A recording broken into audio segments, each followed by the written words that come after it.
सभी को नमस्कार। कैसे हैं आप लोग? आई होप आप सभी अच्छे होंगे। तो मेरे साथियों, आज मैं एक बार फिर से आपकी सेवा में एससीईआरटी एनसीईआरटी के सीरीज़ को लेकर आ गया हूँ। आज जो एक्सरसाइज चल रहा है अभी, आज उसकी लास्ट क्लास है, यानी एक्सरसाइज कंप्लीट हो जाएगा, फिर नेक्स्ट एक्सरसाइज आपकी सेवा में मैं स्टार्ट कर लूँगा। ठीक है, आप बस इसी तरह लगातार बने रहिए, चलते रहिए और अपने अपने दोस्त, अपने अपने मित्र में इस सेशन को जरूर शेयर कीजिए ताकि अधिक से अधिक लोग इस सेशन का बेनिफिट ले सकें। ठीक है, तो आइए हम स्टार्ट करते हैं आज की क्लास को। जहाँ तक कल हो गया था वहाँ से आगे आज चलेंगे। तो अगर आप ध्यान दें, कल कहाँ तक हो गया था पहले वो देख लें। देखिए, कल यहाँ तक आपका हो गया था, ठीक है ना। कल यहाँ तक हो गया था, अब यहाँ से आगे आज हमारा चलेगा। ठीक है, आइए आज यहाँ से आगे हम बढ़ते हैं, यानी कि इससे हम शुरुआत करते हैं। ये हमारे पास क्या है सवाल, उसको देखिए। कहते हैं cos tan sec को साइन में बदलें, यानी cos को भी साइन में बदलें, tan को भी साइन में बदलें और sec को भी साइन में बदलें। दोनों को साइन में, तीनों को साइन में बदलें। तो देखिए कैसे हम साइन में बदलते हैं। सबसे पहले cos a को तो साइन में फॉर्मूला ही होता है √1 माइनस साइन स्क्वायर ए। हो गया ये। दूसरा, tan a को भी साइन में बदलिए। तो अब अगर tan a को साइन में बदलने कहेगा तो कैसे बदलेंगे। टेन ए बराबर साइन ए और बटा कॉस ए। देख लिया आपने। टेन ए को साइन में कैसे बदलेंगे, तो टेन ए को आप साइन बाय कॉस लिख सकते हैं, साइन बाय कॉस। ठीक है, अब ये देखिए कि हमारे पास ये साइन ए है, ये तो साइन में है ही, और कॉस ए को आप क्या लिख सकते हैं, 1 माइनस साइन स्क्वायर ए। ठीक है, तो कॉस को साइन में आपने बदल लिया, टेन को भी आपने साइन में बदल लिया। ठीक है, सेक को साइन में बदलना है, सेक को कैसे साइन में बदलेंगे। तो इसके लिए सबसे पहले सेक को हम 1 बाय कॉस के फॉर्म में लिखेंगे। ठीक है, और अब आप जानते हैं कि कॉस क्या होता है, रूट के अंदर 1 माइनस साइन स्क्वायर ए। ठीक है, इससे हमारा क्या होगा, 1 बाय रूट के अंदर 1 माइनस साइन स्क्वायर ए, ऐसे बराबर रूट के अंदर 1 माइनस साइन स्क्वायर। टेन ए बराबर साइन बाय कॉस, मतलब है कि साइन में चेंज करना है, तो कॉस को, कॉस का फॉर्मूला ही साइन के फॉर्म में होता है। टेन साइन बाय कॉस, ऊपर साइन है नीचे साइन में बदल दिए, है ना। और ये हमारे पास सेक है, तो 1 बाय कॉस हो जाएगा सेक है। ठीक है, अब इस कॉस को आप क्या लिख सकते हैं, √1 माइनस साइन स्क्वायर। ओके, चलिए, ये था हमारा आज का फर्स्ट क्वेश्चन। आज के सेकंड क्वेश्चन की ओर आपको ले चलते हैं और बड़े आराम से आप देख पाएंगे इसको। देखिए इसको, ये क्या है। अब आपके एग्जामिनेशन में सेके इंटू 1 प्लस 1 माइनस टेन है, सॉरी सेके इंटू 1 माइनस साइन है, और सेके प्लस टेन है, इतना बराबर क्या होगा। ऑप्शन में 1 2 3 4 इस तरह से कुछ लिखा हुआ रहेगा। तो आखिर हम इसको सॉल्व कैसे करेंगे। दो तरीके हैं इसको करने के। एक तरीके तो ये है कि हम ए का मान, ठीक है, हम ए का मान 0 डिग्री डाल सकते हैं। क्या, ए का मान 0 डिग्री डाल सकते हैं। देखिए सेक 0 1 हो जाएगा, साइन 0 0 हो जाएगा, सेक 0 1 टेन 0 0 हो जाएगा। ठीक है, तो फाइनली 1 इंटू 1 इंटू 1 कितना हो जाएगा, 1 हो जाएगा। ठीक है, चलिए ये हो गया हमारा। अब दूसरा इसका तरीका क्या है, जरा उसको देखिए, सेकेंड मेथड। अब सेकेंड मेथड कैसे हम इसको बदलाव करेंगे वो देखिए। दूसरे तरीके से आप इसको बेसिक से भी कर सकते हैं। बेसिक से कैसे कर पाएंगे, सेक ए को आप एज इट इज रहने दें, ये 1 माइनस हमारे पास साइन ए है। अब ये देखिए सेक ए हमारा 1 बाय कॉस ए हो जाएगा, और प्लस में इस साइन ए और बाय में कॉस ए हो जाएगा। अब आप यहां से देख लीजिए कि ये आपका सेक ए है, और ये 1 माइनस साइन ए, और यहाँ ये हमारे पास कॉस ए, और ये हो जाएगा 1 प्लस साइन ए। ठीक है, अब देखिए सेक ए क्या होता है, ये हमारा 1 बाय कॉस ए होता है। ठीक है, अब सोच के देखिए, ए माइनस बी इंटू ए प्लस बी क्या होता है, ए स्क्वायर माइनस बी स्क्वायर। तो ए माइनस बी इंटू ए प्लस बी ऊपर हो जाएगा ए स्क्वायर और माइनस बी स्क्वायर, और नीचे देखिए कॉस इंटू कॉस ए हमारा कॉस स्क्वायर ए हो जाएगा। 1 माइनस साइन स्क्वायर ए मेरा कॉस स्क्वायर ए होगा, नीचे में भी हमारा कॉस स्क्वायर होगा, और सॉल्व होके कितना हो जाएगा, 1 हो जाएगा। ठीक है, सॉल्व होके 1 हो जाएगा। आई होप आप चीज को समझ रहे होंगे। तो ये हमने डिग्री वैल्यू से भी बता दिया आपको, बेसिक से भी बता दिया, कहीं कोई दिक्कत नहीं होना चाहिए। ठीक है, आइए चलते हैं नेक्स्ट क्वेश्चन पर। अब इसको देखिए, इसे हम कैसे सॉल्व करेंगे। अब ये हमारे पास दिया रहेगा और ऑप्शन में ये चीज लिखा हुआ रहेगा, तो आखिर इससे ये आएगा कैसे, बड़ा आसान है। यहाँ पर आप देखो, हर क्वेश्चन को डिग्री वैल्यू से ही बनाना है, ऐसा जिद नहीं पालना है।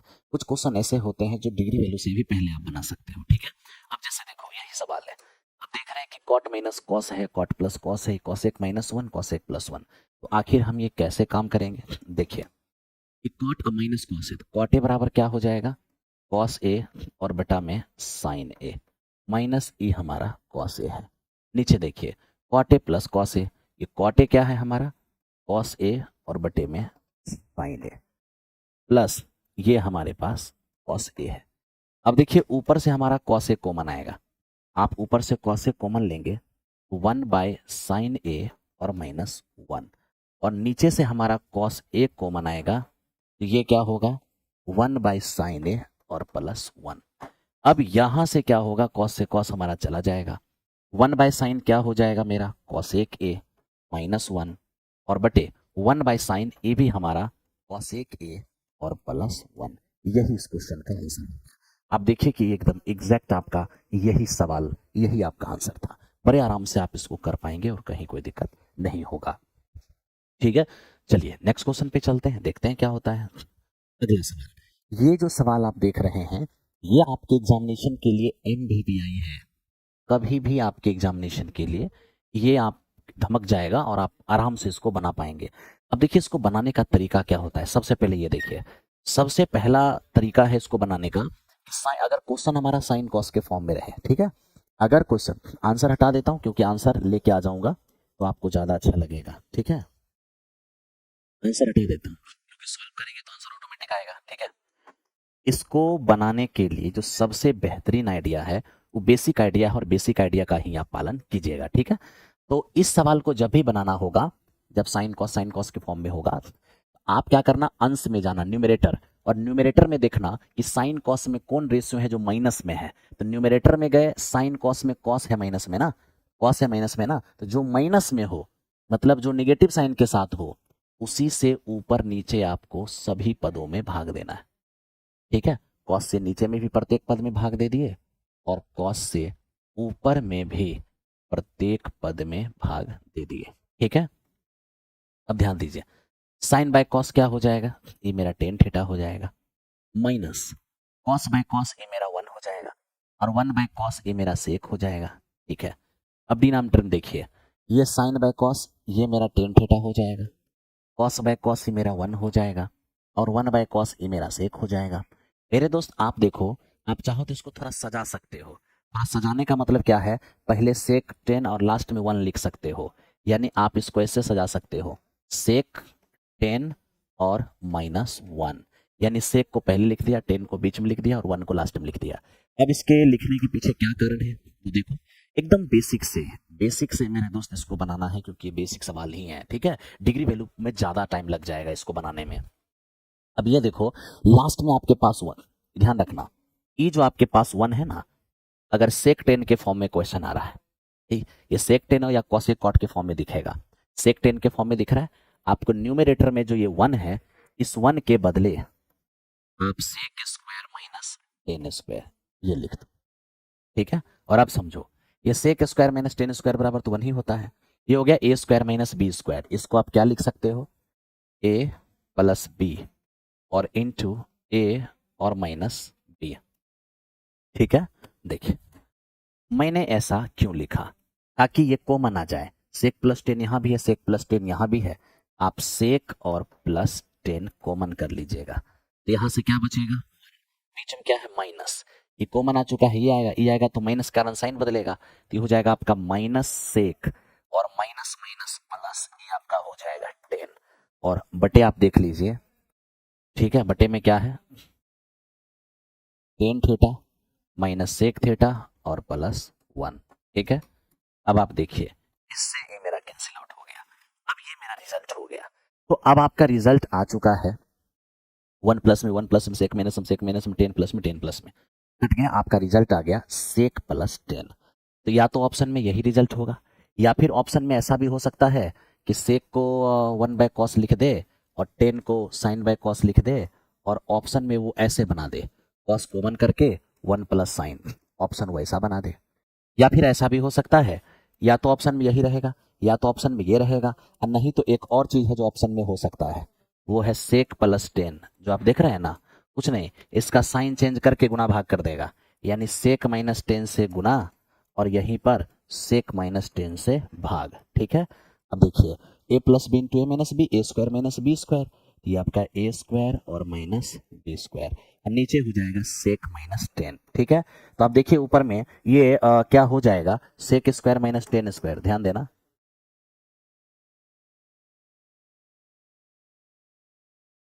अब देखो sec square minus tan square 1 हो जाएगा और नीचे हो जाएगा सेक थीटा और माइनस में टेन थीटा। तो आप इस तरीके का पालन कर सकते हैं, कहीं से आपको कोई दिक्कत नहीं होगा। ठीक है, तो तीन आंसर हो सकता है, या तो ऑप्शन के अंदर इसको आंसर बनाया जा सकता है, या तो इसको आंसर बनाया जा सकता है, या इसको आंसर बनाया जा सकता है। इन तीन में से किसी को भी आंसर बनाया जा सकता है। ठीक है, चलिए आगे बढ़िए, बढ़ते हैं क्वेश्चन नंबर नेक्स्ट की ओर। ये था हमारा 15 नंबर सवाल। अब आते हैं 16 नंबर सवाल पर। 16 नंबर सवाल देखिए, 16 नंबर सवाल मतलब ये जो अभी था, अभी मैंने एग्जाम्पल आपको कराया। ठीक है, अब ये एक्सरसाइज है, एक्सरसाइज के कुछ क्वेश्चन है, आइए जल्दी से करते हैं। देखिए ये आपसे क्या कह रहा है, कह रहा है कि साइन सेक टेन को कॉट में बदलिए, साइन को भी कॉट में बदलिए, सेक को भी कॉट में बदलिए, टेन को भी कॉट में बदलिए। अब देखिए बदलना कितना आसान है। अगर साइन को कॉट में बदलना है तो पहले साइन को 1/cosec लिख सकते हैं, आप कहोगे हाँ। अब मैं आपसे पूछूंगा cosec क्या 1 + cot² नहीं होता है? बिल्कुल होता है। तो देखिए मैंने साइन को कॉट में बदल दिया है ना। अब ये देखिए सेक, अब सेक को हम किस प्रकार से कॉट में बदलेंगे, इसको थोड़ा समझिए। तो सेक को अगर कॉट में बदलना है तो सेक बराबर क्या होता है, रूट के अंदर 1 + 10²। अब आप यहाँ देखिए, ये 1 प्लस हो जाएगा 1 क्या 10 को हम कॉट में बदल सकते हैं। तो हो गया, या तो यहीं पर रिजल्ट हो जाएगा, या तो यहीं ऑप्शन के अंदर रहेगा, और नहीं तो ज़्यादा ज़्यादा होगा तो एलसीएम ले लेगा, तो हो जाएगा कॉट स्क्वायर थीटा प्लस 1 और बाय में कॉट स्क्वायर थीटा। ठीक है, कॉट में बदलना है, कॉट में बदल के छोड़ देना है, तो ये आपका कॉट में बदल के रह गया। कहाँ कोई समस्या हुआ है ना? हाँ, सही जा रहे हैं सर, रुकना नहीं है। ठीक है ब्रदर, चलो नेक्स्ट क्वेश्चन पे। एक और मेरा है, टेन को कॉट में बदलिए। तो टेन को कॉट में बदलना बहुत आसान है, टेन बराबर 1 क्या हो जाएगा, कॉट हो जाएगा। ठीक है, टेन बराबर 1/कॉट हो जाएगा। आइए अब नेक्स्ट क्वेश्चन पे चलते हैं, यहाँ से बदल दिया। अब इसको देखिए, ये हमें क्या कह रहा है, कह रहा है कि एंगल ए के सभी त्रिकोणमितीय अनुपात को सेक में बदलिए। सबको सेक में बदलने कहा है। अब देखिए हम सबको सेक में कैसे बदलते हैं। सबसे पहले साइन है, और साइन को बदलना है सेक में। ठीक है, साइन को बदलना है सेक में। कैसे सेक में बदला जाएगा, साइन को आप 1 - cos² तो लिख ही सकते हैं, आप कहेंगे हाँ जी। फिर मैं एक सवाल पूछता हूँ, 1 सेक में बदलना है ना, तो कॉस को सेक में बदलेंगे तो क्या होगा, 1/सेक हो जाएगा। या तो यही रुक जाएगा, नहीं तो ज़्यादा से ज़्यादा आप एलसीएम ले लेंगे, सेक स्क्वायर -1 और बटे में सेक स्क्वायर। तो इस तरह से आप साइन को सेक में चेंज कर दिए। ठीक है, अगर कॉस को सेक में बदलना है तो कॉस बराबर 1/सेक होता है। ठीक है, दूसरा, अगर आपको टेन को सेक में बदलना है तो टेन का फॉर्मूला ही होता है क्या, रूट के अंदर सेक स्क्वायर और -1। अगर आपको कॉट को सेक में बदलना है तो हो जाएगा 1/10, कॉट बराबर 1/10। मैंने 10 बदला, अब फिर 10 का तो फॉर्मूला ही होता है सेक स्क्वायर और -1। अब क्या है, कॉसेक। अब कॉसेक को अगर सेक में बदलना है तो पहला काम है 1/साइन, सेक को बदल दिया 1/साइन में। अब 1/साइन, साइन को हम क्या लिख सकते हैं, 1 - cos²। और अब ये जो मेरा cos² है,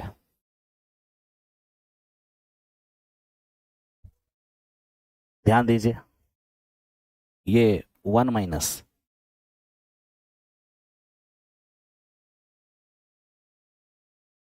यहाँ ध्यान दीजिए, ये मेरा है 1/1 - cos²। तो अब क्या है कि cos² को हम लिख सकते हैं 1/sec², sec²। एलसीएम लेंगे तो सेक स्क्वायर -1, नीचे सेक स्क्वायर वर्गमूल निकलेगा, सेक ऊपर चला जाएगा, हो जाएगा सेक और बटे ये सेक स्क्वायर और -1। इस तरीके से आप काम कर सकते हैं, कहीं से आपको दिक्कत नहीं होगा, है ना। तो देखिए साइन को 1 - cos², कॉस का फॉर्मूला 1/सेक होता है, स्क्वायर है तो स्क्वायर दे दिए, एलसीएम ले लिए, तो साइन बदल गया सेक में। कॉस तो 1/सेक होता ही है, 10 रूट के अंदर सेक स्क्वायर -1, और ये जो मेरा कॉट है ये 1/10 है, 1/10, तो मेरा 1, और 10 को क्या लिख सकते हैं, रूट के अंदर सेक स्क्वायर माइनस 1, ये भी बदल गया सेक में। अब कॉसेक क्या होता है, 1/साइन, साइन का मतलब 1 minus cos square, cos square का मतलब 1/सेक स्क्वायर। हमने यहाँ पे कॉसेक को साइन में और साइन को कॉस में इसलिए चेंज किया ताकि कॉस को सेक में बदलना आसान हो।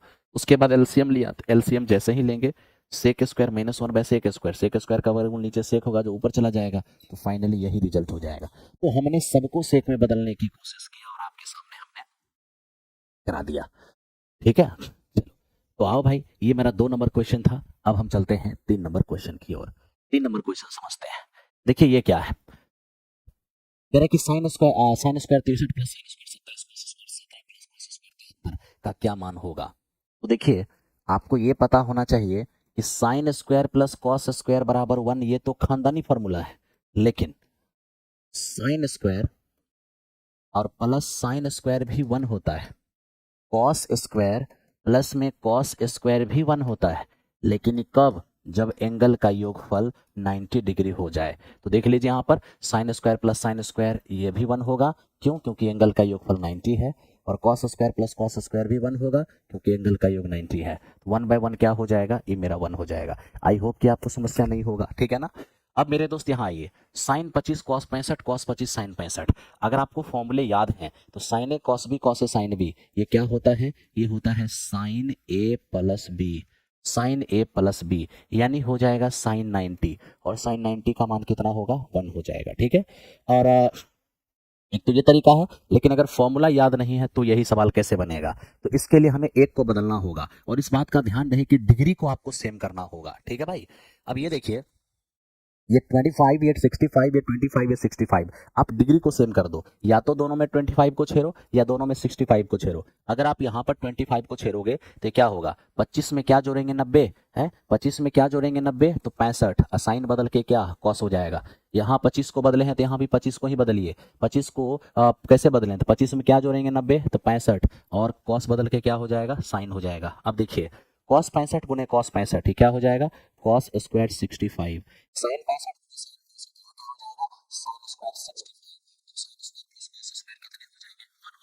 तो आप इसी सवाल को बनाने के लिए ये उपाय भी कर सकते हैं, कहीं से समस्या आपको नहीं होगा, ठीक है। चलो आगे बढ़ते हैं, ये हमारा क्वेश्चन नंबर 3 का 2 क्वेश्चन था। चलिए अब हम 4 नंबर क्वेश्चन की ओर बढ़े। देखिए 9 sec square minus 9 tan square का क्या मान होगा। तो आप चाहो तो यहाँ पर 9 कॉमन कर सकते हो, ये आपका सेक स्क्वायर और माइनस में 9 10 square, sorry sec square minus में 10 स्क्वायर है। आपको पता होना चाहिए कि सेक स्क्वायर माइनस 10 स्क्वायर आपका 1 हो जाएगा, तो 1 इंटू 9 9 हो जाएगा। फाइनली 9 इस क्वेश्चन का रिजल्ट है। सब लोग कर रहे हो, कोई समस्या नहीं है, बहुत मजा आपको आ रहा होगा, ठीक है। आओ नेक्स्ट क्वेश्चन पे चले। देखो, इस क्वेश्चन को अगर बनाना है तो कभी भी बेसिक से मत बनाना, आप आराम से थीटा का मान 45 पुट कर लो।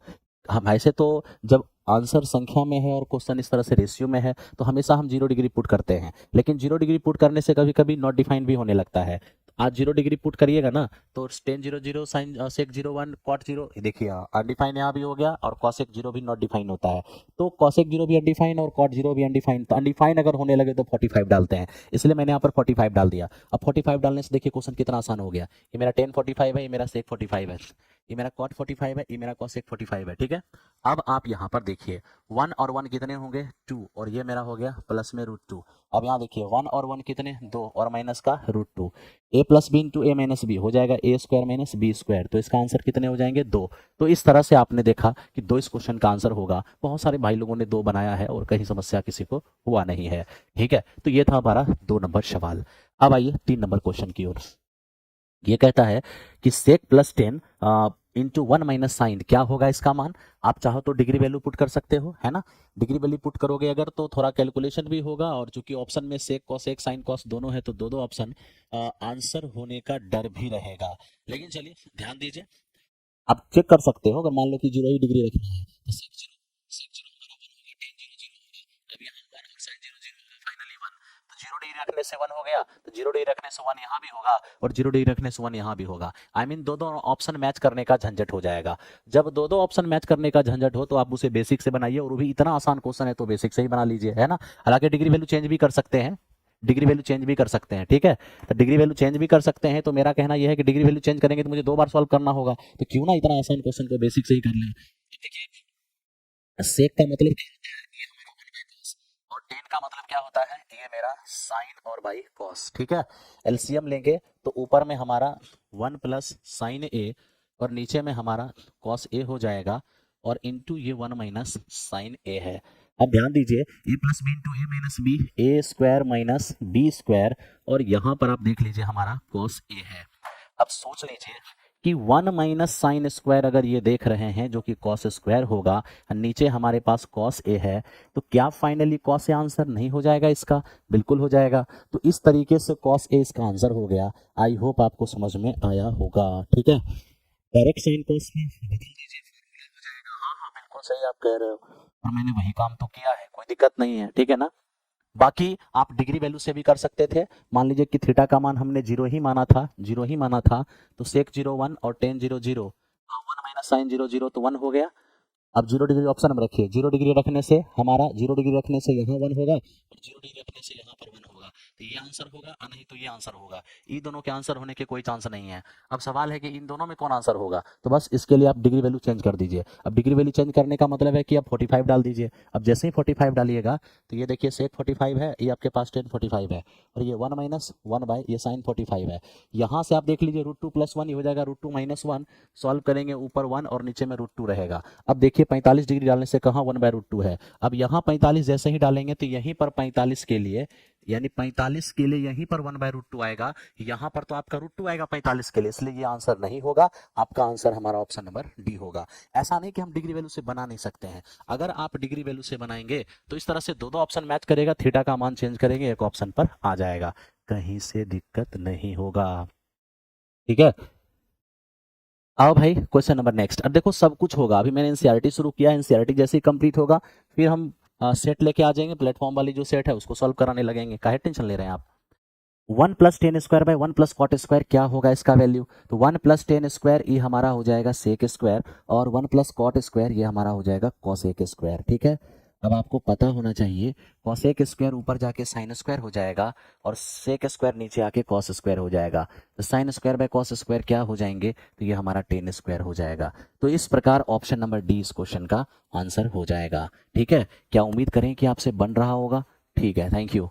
चलो ये रहा 4 नंबर सवाल, अब चलते हैं 5 नंबर क्वेश्चन पर, देखते हैं कि ये क्या है। देखो अगर इस तरह का क्वेश्चन कभी भी आपसे आपके सामने आ जाए, जैसे आज देखो कि ये रहेगा क्वेश्चन में, ये रहेगा ऑप्शन में, ठीक है। तो जो ऑप्शन में रहेगा उसको छोड़ो, क्वेश्चन पार्ट को उठाओ। तो क्वेश्चन पार्ट को उठाइएगा तो आप देखिए कोसेक थीटा और माइनस में जो कॉट कॉट थीटा है और स्क्वायर है, तो हम अगर 45 डिग्री मारेंगे तो फिर कैलकुलेशन होगा, दोनों तरफ कैलकुलेशन करना होगा, है ना, तब जाके LHS RHS बराबर होगा। लेकिन ये दिख रहा है कि बेसिक से बहुत जल्दी हो जाएगा, तो क्यों ना बेसिक से कर लें। अब ये देखिए जैसे कोसेक थीटा बराबर क्या होता है 1/sin थीटा, और कॉट थीटा बराबर क्या होगा cos theta by sine theta. क्या करना है हमें, इसको स्क्वायर करना है। तो ये फाइनली स्क्वायर करने पर ऊपर में 1 माइनस कॉस थीटा और नीचे में हमारा साइन थीटा, ये एलसीएम हो जाएगा। स्क्वायर दोनों पर है तो ऊपर भी दे दीजिए नीचे भी दे दीजिए, है ना, नीचे भी दे दीजिए। और अब आप सोचिए कि साइन स्क्वायर क्या होता है, sine square 1 minus cos square होता है, ठीक है। जिसको आप क्या लिख सकते हैं, तो 1 माइनस कॉस थीटा का होल स्क्वायर ऊपर हो जाएगा, नीचे ए स्क्वायर माइनस बी स्क्वायर, जो क्या होगा 1 a + b और इंटू a - b। तो 1 माइनस कॉस से 1 माइनस कॉस चला जाएगा, फाइनली हमारे पास बचेगा ऊपर में 1 माइनस कॉस और नीचे में बचेगा 1 + कॉस, यही इसका आंसर होगा। अब देखिए हमने इसको क्या किया, 1/sin, ये cos बाय साइन,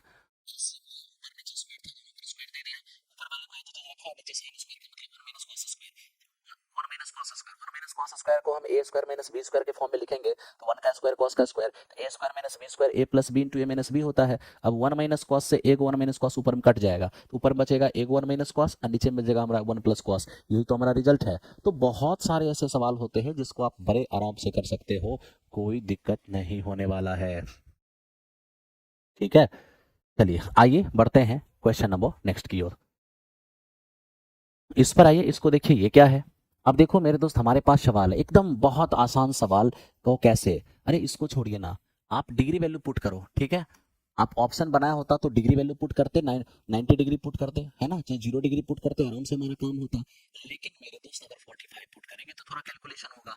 मैं तो कहूंगा कि कोई कैलकुलेशन करो ही मत। क्यों? क्योंकि ये मेरा 1 प्लस साइन है, ये मेरा कॉस है। एलसीएम जैसे ही लोगे तो ये मेरा हो जाएगा कॉस ए और ये हो जाएगा 1 प्लस साइन ए। ठीक है, अब आप यहाँ देखो, cos A into cos A, ये क्या हो जाएगा, ये मेरा कॉस स्क्वायर ए हो जाएगा।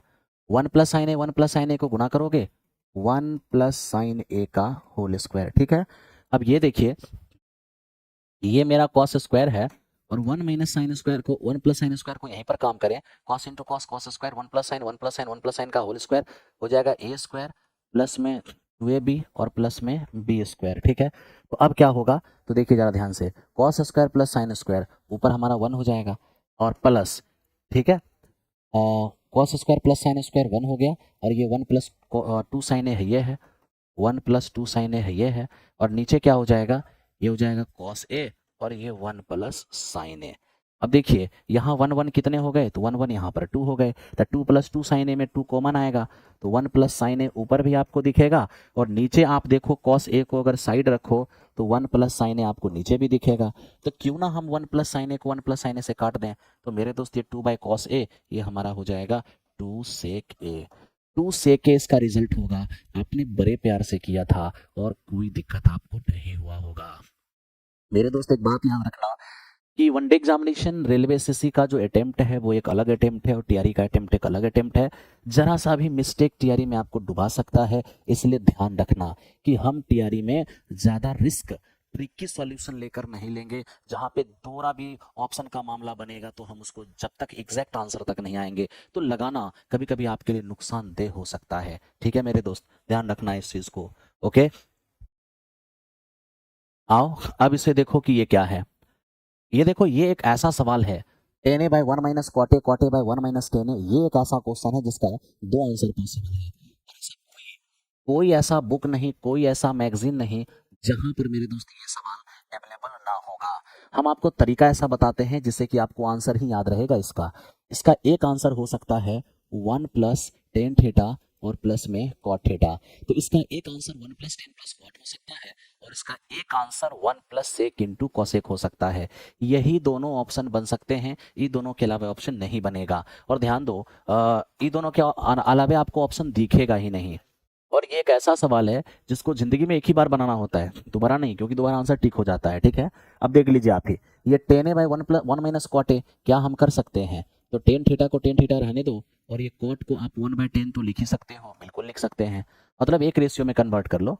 तो ये हमारा जो कॉट है उसको हम 1 बाई टेन लिख सकते हैं और ये 1 माइनस टेन अपने जगह पर है।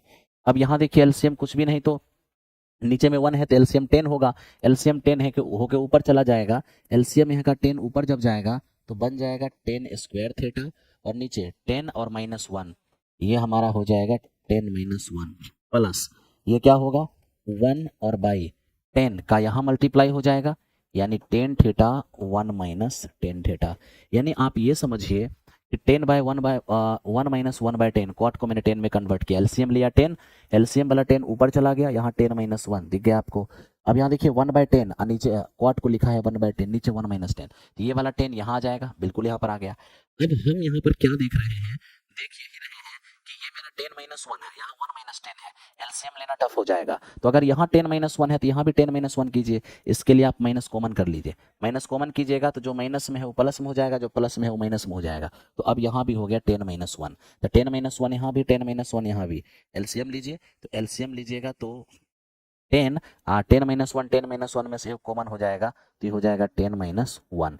तो 10 एलसीएम लेंगे तो 10 माइनस 1 दोनों में है, जो दोनों में है वो कॉमन आएगा, जो कॉमन नहीं है उसे गुणा होगा, ये एलसीएम होगा। अब देखिए इसका इससे ये कटेगा, 10 माइनस 1 से 10 माइनस 1 कटेगा, 10 इंटू 10 स्क्वायर, ये आपका हो जाएगा 10 cube theta, plus minus minus जो यहाँ वही एलसीएम, ऊपर वाला 1 एज इट इज आएगा। अब एक की पावर कुछ भी रख सकते हो, 3 रखना है 3 भी रख सकते हो। अब आप देख लो ऊपर में क्या हो गया है, A cube minus B Q.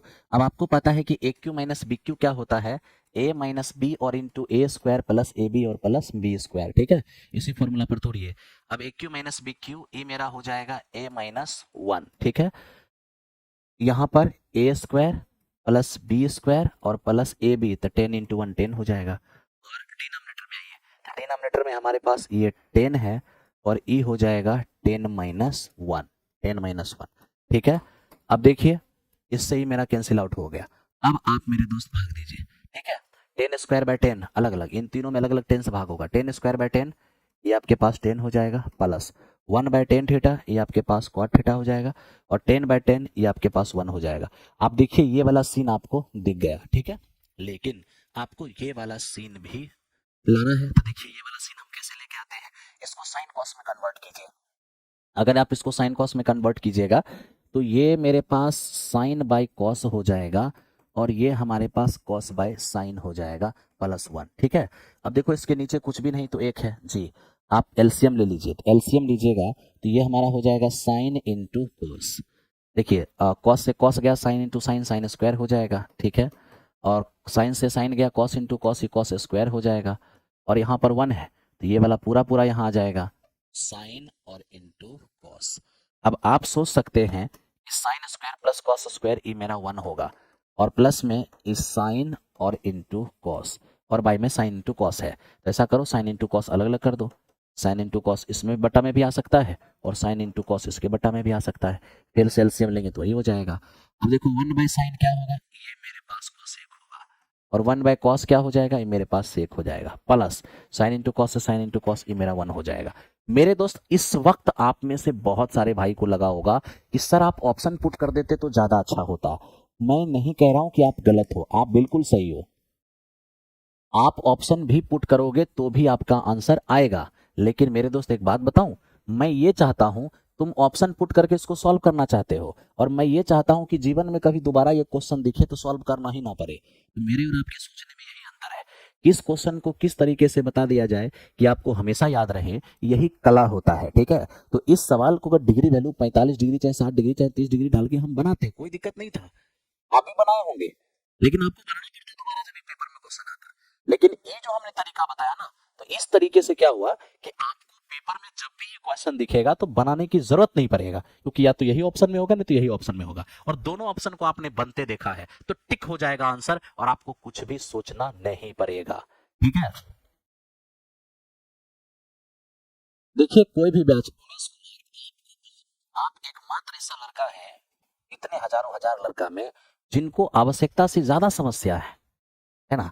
आपको दो ही चीज की चिंता रहता है, ई चैप्टर ऐसे हो गया और कब फिनिश होगा, है? बाकी और इसके अलावा तो आप कुछ करते नहीं है, पता नहीं पढ़ाई लिखाई करते होंगे कि नहीं करते होंगे, भगवान जाने, है ना।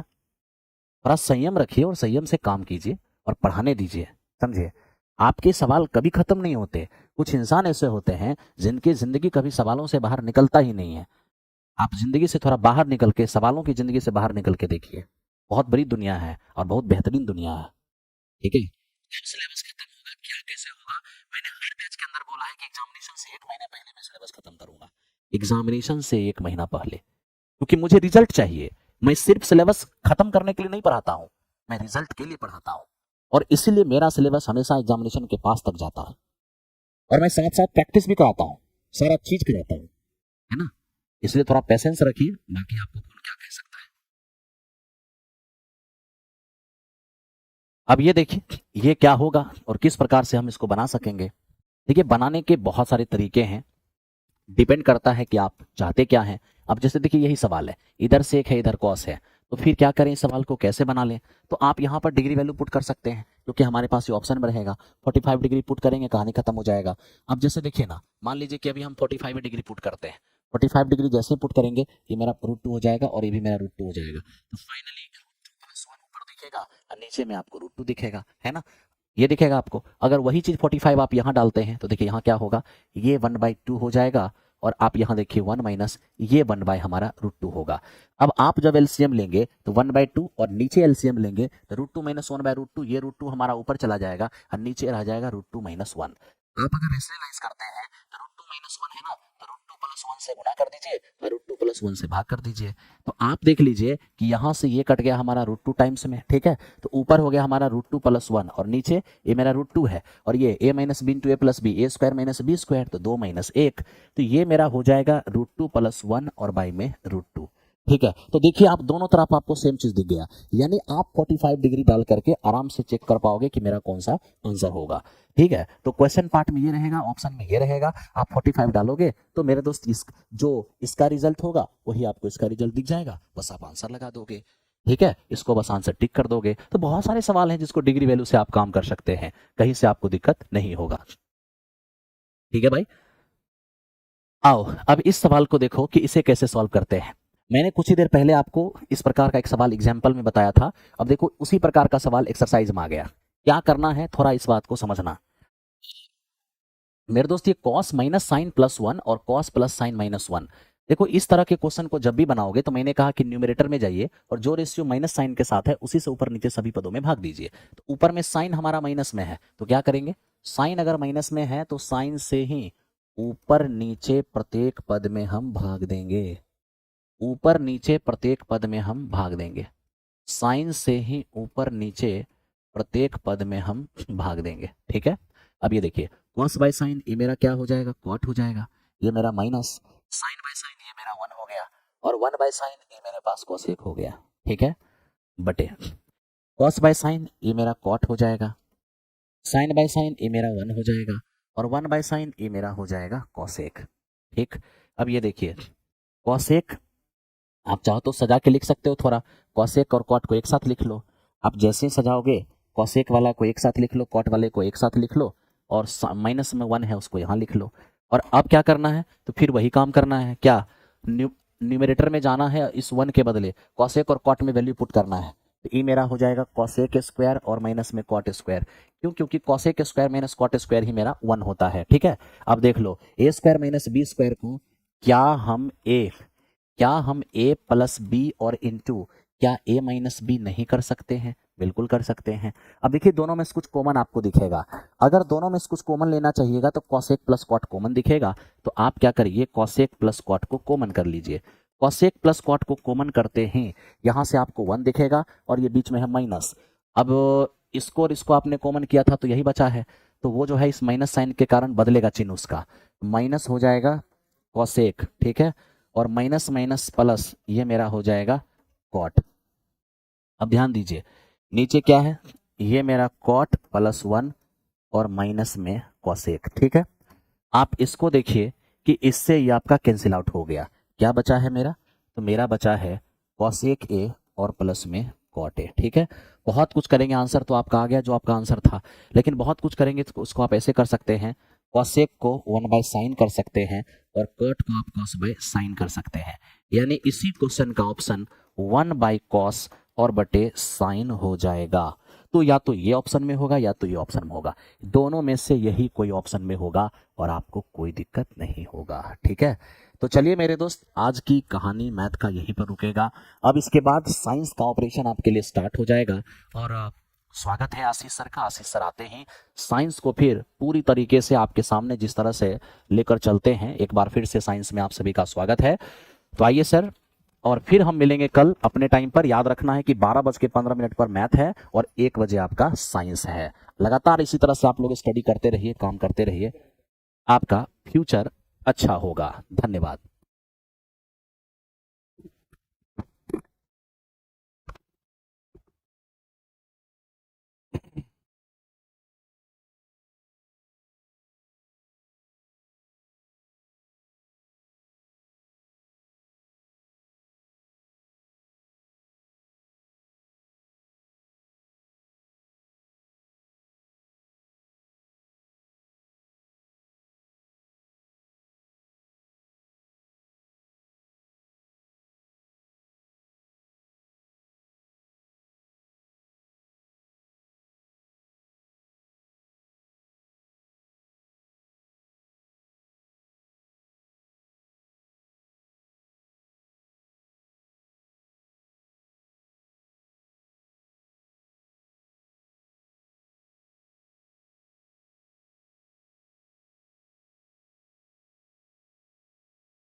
चलिए सभी लोगों को नमस्ते। और हम लोग शुरुआत करेंगे। आज आपका तीसरा दिन आपका होगा और लगातार ये सेशन आपका चलता रहेगा। एनसीईआरटी को हम लोग पूरी तरीके से कवर करेंगे और कुछ मिक्स क्वेश्चन तो अभी हम आपको करा रहे हैं, उसके बाद चैप्टर वाइज क्वेश्चंस भी हम आपको कराएंगे, जिससे कि आपको पूरी की पूरी एनसीईआरटी, एससीईआरटी और एग्जाम्पलर वैसे क्वेश्चंस को सेलेक्ट करेंगे जो क्वेश्चंस आपके लिए इंपॉर्टेंट है, इजी क्वेश्चंस को छोड़ते हुए बढ़िया क्वेश्चंस हम आपको कराएंगे इसमें। अगर आप लगातार ये क्लासेस वॉच करते हैं तो अभी से लेकर के जब तक एनसीईआरटी का ये सीरीज चलता रहेगा तब तक आपको ये लगातार क्लास को देखना है और इससे ज्यादा से ज्यादा बेनिफिट आपको लेने का कोशिश करना है। और हम लोग कोशिश करेंगे कि वैसे क्वेश्चन का ही डिस्कशन कराएं जो क्वेश्चन आपके एग्जाम में आएंगे। और जो इजी क्वेश्चन होंगे वो तो सब बना लेते हैं, इसलिए उस क्वेश्चन को हम छोड़ भी देंगे, लेकिन जो बढ़िया क्वेश्चन होगा उसको कलेक्ट करके आपके पास लेकर के आएंगे और उस क्वेश्चन को हम कराएंगे। इसका बोर्ड पीडीएफ कहां पे मिलेगा? तो इसका बोर्ड पीडीएफ आपको प्लेटफॉर्म बाय नवीन कुमार सिंह टेलीग्राम चैनल पर इसका बोर्ड पीडीएफ मिलेगा। अपने मोबाइल में डाउनलोड करके रख लीजिएगा, एनसीईआरटी करके एक फोल्डर बना लीजिएगा, उसमें सारा बोर्ड पीडीएफ को एक जगह करके रखिएगा और उसी में आप कभी भी रिवीजन करना होगा तो अलग से लिखने की जरूरत नहीं है, उसमें सारा पॉइंट्स आपका मेंशन रहेगा। आप उसको एक बार अगर देख लेंगे तो समझ लीजिए कि आपके वो काम का हो जाएगा और आप अच्छे से आंसर कर सकते हैं। सबसे पहला क्वेश्चन हमारा यहाँ पर कौन सा, क्योंकि यहाँ पर हम लोगों को दे रखा है, एक बायोलॉजी का क्वेश्चन आपको दे रखा है। किसमें सल्क होता है? सल्क का मतलब समझते हैं कि जितने भी रेप्टाइल्स होते हैं या सरीसृप की हम बात करते हैं या जो मछलियां होती हैं, आप देखते होंगे मार्केट में जब मछली खरीदने जाते हैं तो ऊपर का लेयर को हटाते हैं, उसी को हम लोग क्या कहते हैं? सल्क कहते हैं। तो जनरली आपको मैं बता देना चाहता हूं कि ये सल्क किसमें होता है। तो ये दो ही हमारे ऐसे संघ के जीव होते हैं जिसमें सल्क होता है।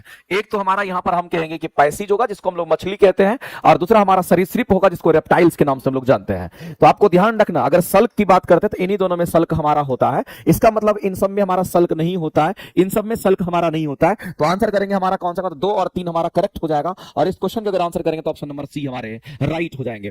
मेरे भाई मैंने आपको कल भी बताया था कि पैसिज की अगर हम बात करते हैं तो आपको ध्यान रखिएगा, अगर हम पैसिज की अगर हम बात करते हैं तो पैसिज हम किसको कहते हैं? तो मछली वर्ग के जो प्राणी होते हैं ना उसको पैसिज कहते हैं। ये जो मछली वर्ग के प्राणी है, मछली वर्ग के जो प्राणी होते हैं उसको हम लोग पैसिज कहते हैं। ये चीज आपको ध्यान रखना। और इसमें आपको क्या कहते हैं? तो इसी मछली वर्ग के प्राणी में हम लोग कहते हैं कि सल्क होता है। सल्क दो ही चीज में होगा, एक आपको ध्यान रखना कि एक हमारा एक पैसिज होगा और दूसरा हमारा सरीसृप होता है। लेकिन जो पैसिज हमारा मछली वर्ग के प्राणी होते हैं, याद रखना ये कॉर्डेटा संघ के जीव के अंतर्गत हमारा आता है। ये किसके अंतर्गत आता है? क्योंकि हमारा कॉर्डेटा संघ में आता है, इस बात को आप ध्यान रखना। और कॉर्डेटा संघ के जीव हम कहने का मतलब इसलिए क्यों कह रहे हैं क्योंकि जो कॉर्डेटा संघ के जीव होते हैं उसको कशेरुकी प्राणी कहते हैं। ये कैसे प्राणी होंगे? तो इसको हम लोग कशेरुकी प्राणी कहते हैं। और आपको ध्यान रखना है कि कशेरुकी प्राणी हम उसको कहते हैं जिसमें रीढ़ की हड्डी होती है। जिसमें रीढ़ की हड्डी होती है उसको कशेरुकी प्राणी के नाम से जानते हैं। जिसमें रीढ़ की हड्डी होती है उसको हम लोग कशेरुकी प्राणी कहते हैं। ये चीज आपको ध्यान रखना है। तो अगर कभी आपको मछली बोल रहे, कभी आपको पैसिज बोलते, दोनों एक ही चीज है, कुछ अलग नहीं है, बस आप इसको ध्यान में रखेंगे। दूसरी बात, अगर हम पैसिज की बात करते हैं, मछली की बात करते हैं, तो इसमें आपको ध्यान रखना जो हेड चेंबर होते हैं हमारे यहाँ पर 2 ही होते हैं। इसमें 2 ही हेड चेंबर हमारा होता है। इसमें 4 हेड चेंबर नहीं होगा, 3 नहीं होगा, 1 नहीं होगा, इसमें 2 हेड चेंबर हमारे होते हैं। याद रखेंगे मेरे भाई, क्वेश्चन कई बार पूछता है। और अगर मछली का अगर श्वसन अंग अगर आपसे पूछेगा तो ये गलफरा से सांस लेते ही आपको पता होना चाहिए, गिल से सांस लेता है, जिसको गलफरा हम कहते हैं, ध्यान रखेंगे। इसी तरीके से अगर स्तनधारी की अगर हम बात कर लेते हैं, थोड़ा सा मेरे भाई हम स्तनधारी की बात करते हैं, इसको हम रेप्टाइल्स कहते हैं। अगर हम रेप्टाइल्स की बात करते हैं तो आप एक बात जान लीजिए, जितने भी रेंगने वाले जीव होते हैं उसको रेप्टाइल्स कहते हैं। जो भी हमारे रेंगने वाले प्राणी होते हैं, रेंगने वाले जो प्राणी है उसको क्या कहेंगे? तो उसको हम लोग रेप्टाइल्स कहते हैं। रेंगने वाले प्राणी को हम लोग क्या कहते हैं? तो रेंगने वाले प्राणी को हम रेप्टाइल्स कहते हैं। और ध्यान रखना कि जो हमारे रेप्टाइल्स होते हैं ये भी कशेरुकी प्राणी होता है और ये भी हमारा कॉर्डेटा संघ के अंतर्गत ही आता है। इस चीज को आप ध्यान रखेंगे, ये भी हमारा कॉर्डेटा संघ के अंतर्गत आता है, ये भी हमारा कॉर्डेटा संघ के अंतर्गत हमारा ये आता है। ये चीज आपको ध्यान रखना है, ये भी कॉर्डेटा संघ के अंतर्गत हमारा आता है। और कॉर्डेटा संघ कहने का मतलब जिसमें रीढ़ की हड्डी होती है, यानी कि आप सीधा कह सकते हैं जिसमें, जिसको आप कशेरुकी प्राणी कहते हैं, उसकी हम बात कर लेते हैं। जैसे मोलस्का वलस्का की बात करते हैं, मोलस्का हो गया, एनिलिडा हो गया, ये सब अकशेरुकी प्राणी हमारा होता है। लेकिन अगर रेप्टाइल्स की बात करते हैं तो आपको ध्यान रखना है कि जो सरीसृप हमारा रेप्टाइल्स होता है इसमें हड चेंबर कितने होंगे? तो इसमें हड चेंबर हमारा कितना होता है? तो जनरली हड चेंबर हमारा 3 होता है। लेकिन मगरमच्छ और घड़ियाल को अगर देखिएगा तो ये अपवाद है, एक्सेप्शन है, इसलिए एक्सेप्शन अपवाद हमेशा क्वेश्चन पूछता है। तो अगर हम घड़ियाल और मगरमच्छ की बात करते हैं, रेप्टाइल्स होते हुए भी उसमें 4 गो हड चेंबर होता है। 3 हड चेंबर उसका ओरिजिनल होता है, 3 से हड चेंबर उसके वास्तविक होते हैं, और 2 हड चेंबर जो, 1 हड चेंबर जो उसमें होता है वो फॉल्स हड चेंबर होता है, उसका कोई यूज नहीं होता है। लेकिन उसमें हमारे 4 हड चेंबर काउंट होते हैं। जनरल रेप्टाइल्स जो हमारे होते हैं उसमें 3 ही हड चेंबर होते हैं। ये चीज आपको ध्यान रखना क्योंकि क्वेश्चन कई बार इस पर पूछता है, तो ये चीज आपको ध्यान रखना। एम्फीबियंस किसको कहते हैं? तो जो एम्फीबियंस होंगे उसको हम लोग मेढक, मेढक की जो प्रजाति होती है मेरे भाई, मेढक की अगर हम बात करते हैं वो सभी के सभी हमारे एम्फीबियंस कहलाते हैं। तो जो मेढक हमारा होता है उसको क्या कहते हैं? एम्फीबियंस कहते हैं। मेढक हमारा सबसे पहले अंडा देगा, अंडा से लार्वा लार्वा मछली की तरह वो दिखता है। फिर वही हमारा क्या होता है, अगला जो उसका स्टेज होता है काया परिवर्तन उसका होता है, कायांतर जिसको आप कहते हैं। तो पहले वो अंडा देगा, अंडा से वो फिर लार्वा स्थिति में आएगा, लार्वा जब वो बनता तो मछली की तरह आपको दिखेगा, लेकिन बाद में उसके शरीर में परिवर्तन आ जाता है जिसको कायांतर कहते हैं। आप ध्यान रखेंगे वही हमारा फिर मेढक बन जाता है। तो आपको ध्यान रखना जो भी हमारे एम्फीबियंस है, मेढक की अगर बात करते हैं तो इस मेढक में जो हार्ट चैम्बर हमारा होता है वो कितना होता है, तो याद रखना इसमें हार्ट चैम्बर की संख्या हमारा 3 होता है। मेढक अगर सांस लेता है तो हम कहते हैं स्किन से भी सांस लेता है, जब मेढक मिट्टी में धंस जाएगा तो स्किन से सांस लेगा, और जब मेढक पानी के अंदर होगा तो गलफरा से सांस लेता है, और जब मेढक मेरे भाई बाहर जमीन पर आता तो वो फेफड़ा से सांस लेता है। ये सारी बातें आपको ध्यान रखनी है। तो इस तरीके से क्वेश्चंस आपके सामने आएंगे तो आप आंसर करेंगे। सल्क हमारा किसमें होगा, स्केल किसमें होता है, तो दो ही हमारे संघ के जीव होते हैं जिसको हम लोग मछली वर्ग कहेंगे, और साथ ही साथ हम सरीसृप वर्ग की एक बात करते हैं, इन्हीं दोनों में सल्क होता है। इसके बाद एक क्वेश्चन हमारा यहाँ पर फिजिक्स का क्वेश्चन यहाँ पर पूछा गया है कि किसी गतिमान पिंड के लिए बोला गया, देखो इसमें गलती लोग कैसे करता है उसको समझने की कोशिश कर रहा।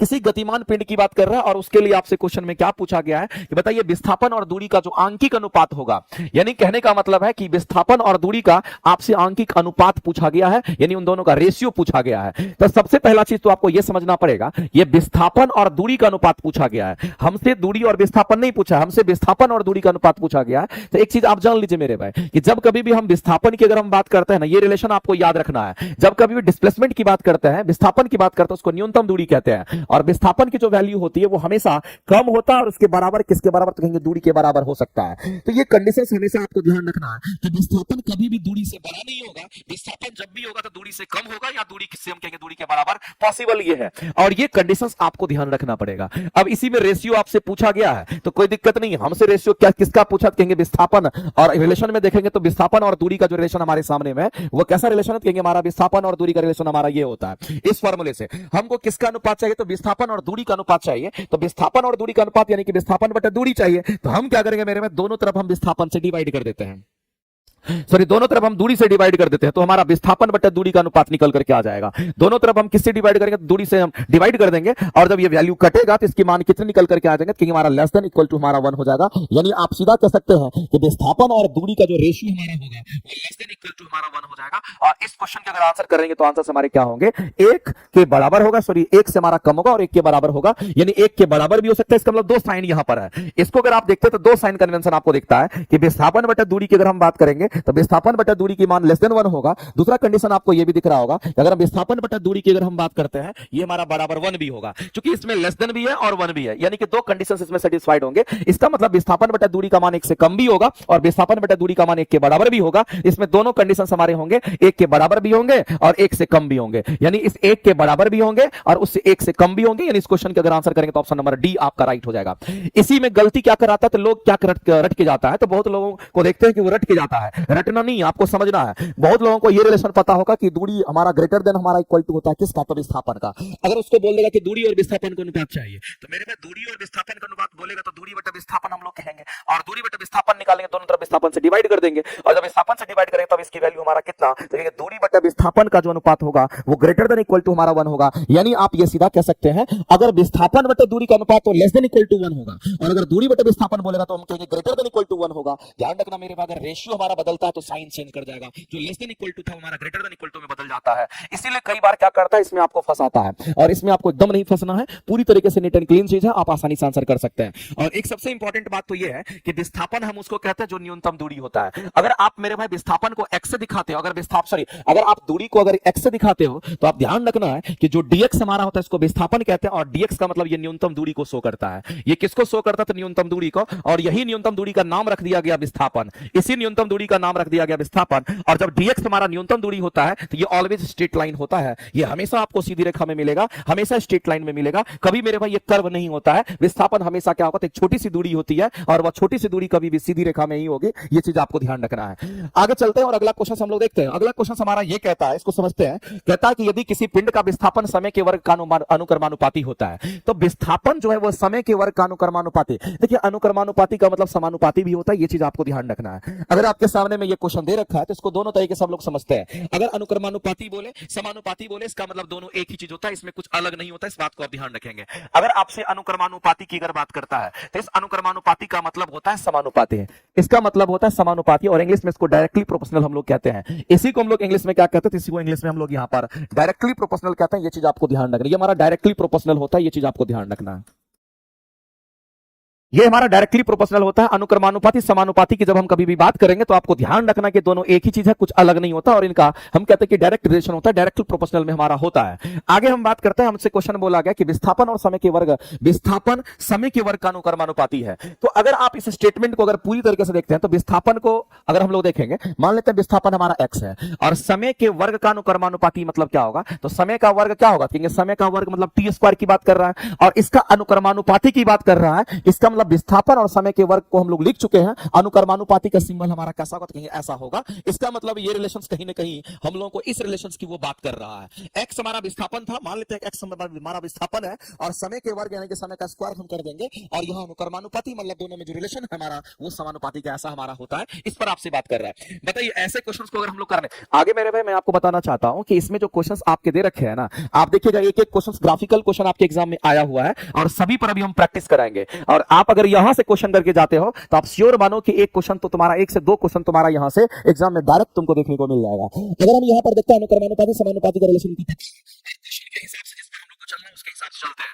अब ये कंडीशंस को हम उठा करके यहां लेकर के आते हैं और कहते हैं कि x समानुपाती हमारा क्या कहेंगे, टी स्क्वायर का है। जो x है वो समानुपाती हमारा किसका, तो कहीं यहां पर टी स्क्वायर का है। मेरे भाई एक बात आप समझने की कोशिश कीजिएगा, अगर कभी भी किसी भी समानुपाती को अगर इक्वल टू में कन्वर्ट करते हैं तो एक कांस्टेंट टर्म हमारा बाहर निकल करके आता है जिसको k कह दिए और ये k टी स्क्वायर हमारा निकल करके आ जाता है। अब हमारे पास जो रिलेशन बन गया वो कैसा रिलेशन बन गया, हमारे पास रिलेशन बन गया मेरे भाई x हमारा क्या होगा, तो वो इक्वल टू में अगर कन्वर्ट करेंगे इसको तो एक कांस्टेंट टर्म बाहर निकलता है, इसको k कह दिए और वह k टी स्क्वायर निकल करके आ गया।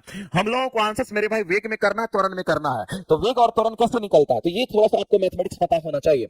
अगर किसी का दूरी या विस्थापन की हम बात करते हैं, इसको आप दूरी कह दीजिए, इसको आप विस्थापन कह दीजिए, इसको आप न्यूनतम दूरी कह दीजिए, इसको स्थिति कह दीजिए, इसको पोजीशन कह दीजिए, सब हमारा वही है।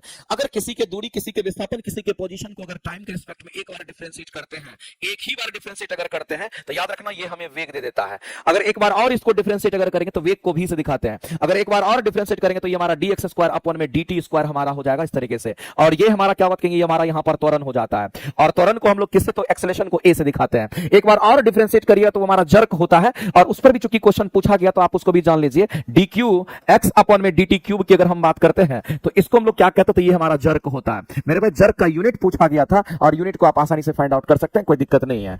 अब अगर मान लेते हैं हमसे वेग की बात कर रहा है, त्वरण की बात कर रहा है, तो वेग और त्वरण तो हमारा यहां मिल रहा है, तो हम इसको डिफरेंशिएट करने की कोशिश करेंगे, एक बार करेंगे और दोबारा भी करेंगे। तो हम एक बार डिफरेंशिएट करेंगे तो वेग निकलेगा, दोबारा करेंगे तो हमें त्वरण मिलेगा। इसको अगर एक बार डिफरेंशिएट करेंगे इधर तो इधर भी करना पड़ेगा। और मेरे भाई डिफरेंशिएशन का एक फंड आपको बताते हैं, अगर y का पावर y इक्वल टू अगर x टू द पावर हमारा n होता है तो आपको याद रखना है कि dy by dx का जो फार्मूला हमारा बनकर के आता है ये हमारा कितना होगा, तो हम लोग सीधा कहेंगे हमारा nx to the power n minus 1 हो जाएगा। ये हमारा डिफरेंशिएशन का एक फार्मूला होता है जिसको आप याद रखेंगे। अगर y का फंक्शन हमारा x के साथ इस तरीके से दे रखा है तो आप समझ लीजिए जो पावर में होगा वो गुना हो जाएगा और जो पावर है उसमें से एक हमारा घट जाता है। तो यहां पर वही कंडीशन हम आपको अप्लाई करना है। अगर मान लेते हैं कि हमको इसको डिफरेंशिएट करना है, डिफरेंशिएशन करना है, तो हम कहेंगे सर इसको dx अपॉन में, चूंकि टाइम के रिस्पेक्ट में करेंगे तो dx अपॉन में हमारा dt हो जाएगा। अब इधर अगर हम कर दे तो कांस्टेंट टर्म को हम लोग इससे बाहर कर लेते हैं, ये कांस्टेंट का डिफरेंशिएशन नहीं करेंगे, इसको हम लोग बाहर कर लिए, हमको इसका डिफरेंशिएशन करना है। तो मेरे भाई x टू द पावर जैसे n है वैसे t टू द पावर हमारा 2 है, तो ये हम n मानेंगे यहां पर क्या 2 को, और ये हमारा क्या बात करेंगे x की बात करेंगे। तो जिस तरीके से इसको हमने ऐसे लिखा है इस फॉर्मेट पर बैठा देना है आपको। तो आप कहेंगे सर दो जो ऊपर में पावर है वो गुना हो गया है, तो इसमें भी तो वही काम करेंगे, तो बिल्कुल आप वही कीजिए, 2t हो जाएगा और जो पावर में है उसमें से एक घटा दीजिएगा तो आपका ऐसा हो जाएगा। क्या इसको हम लोग ऐसा लिख सकते हैं 2kt लिख सकते हैं साइड में, कोई दिक्कत नहीं है। अब मेरे पास एक बार अगर डिफरेंशिएट करेंगे तो क्या मिलेगा, अगर इसको एक बार डिफरेंशिएट करेंगे तो आपको वेग मिला, और इसी चीज को हम लोग क्या कह दिए, तो यही हमारा वेग कहलाता है। इसी को हम लोग कह दिए वेग, और वेग को हम भी से दिखाते हैं।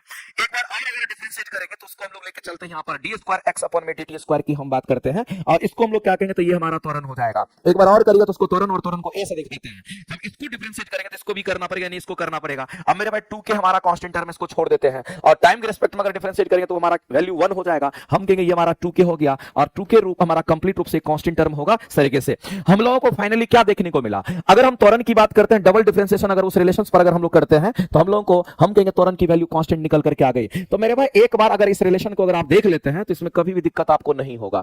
तो अगर आप यहां पर देख रहे हैं कि एक बार दूरी को डिफरेंशिएट किए तो आपको वेग मिला और वह 2kt के बराबर मिला, अभी भी टाइम इसमें है तो हमारा वेरिएबल है, ये कांस्टेंट नहीं हुआ। एक बार और इसको डिफरेंशिएट करिए तो त्वरण मिल गया, और ये 2k मिल गया, तो 2 भी तो कांस्टेंट होता है, जो भी न्यूमेरिकल वैल्यू होगा वो कांस्टेंट होगा, और k को हमने कांस्टेंट मान के ही चला है, ये कंप्लीट रूप से कांस्टेंट होगा, यानी एक्सेलरेशन की वैल्यू हमारी कांस्टेंट हो जाएगी। तो अगर मेरे भाई ऐसा रिलेशन दे रखा, अगर ऐसा रिलेशन दे रखा है तो हम डायरेक्ट कह सकते हैं कि ऐसी परिस्थिति में अगर ऐसा रिलेशन दे रखा है तो त्वरण की वैल्यू कांस्टेंट होगी। यानी आप सीधा सीधा कह सकते हैं मेरे भाई, इस क्वेश्चन में अगर आंसर करेंगे तो एक समान त्वरण को टिक आउट करेंगे, और एक समान त्वरण का मतलब हमारा होता है कि जो एक्सेलरेशन हमारा होगा वो कांस्टेंट होगा, यानी वो नियत त्वरण के साथ हमारा चल रहा होगा। ये चीज आपको ध्यान रखना है, थोड़ा लॉजिकल है लेकिन आपको ध्यान रखना है, ठीक है। इसमें कहीं से कोई दिक्कत नहीं है और बहुत ही प्यार से, बहुत ही आसान तरीके से आप कर सकते हैं इसमें, ठीक है। चलिए आगे चलते हैं, अगला हम लोग क्वेश्चन देखते हैं। और मेरे भाई आपको पूरी तरीके से तैयार रहना पड़ेगा। देखिए ये वाला जो क्वेश्चन आपका दे रखा है ना, ये आपके खतरनाक क्वेश्चन हम चाहेंगे कि एक बार इस क्वेश्चन का आंसर आप लोग करिएगा, तब हम आंसर्स आपके करते हैं। देखिएगा आंसर्स में कैसे तुरंत वेरिएशन आ जाता है। एक बार इस क्वेश्चन के आंसर्स करके बता दीजिए जल्दी से। तो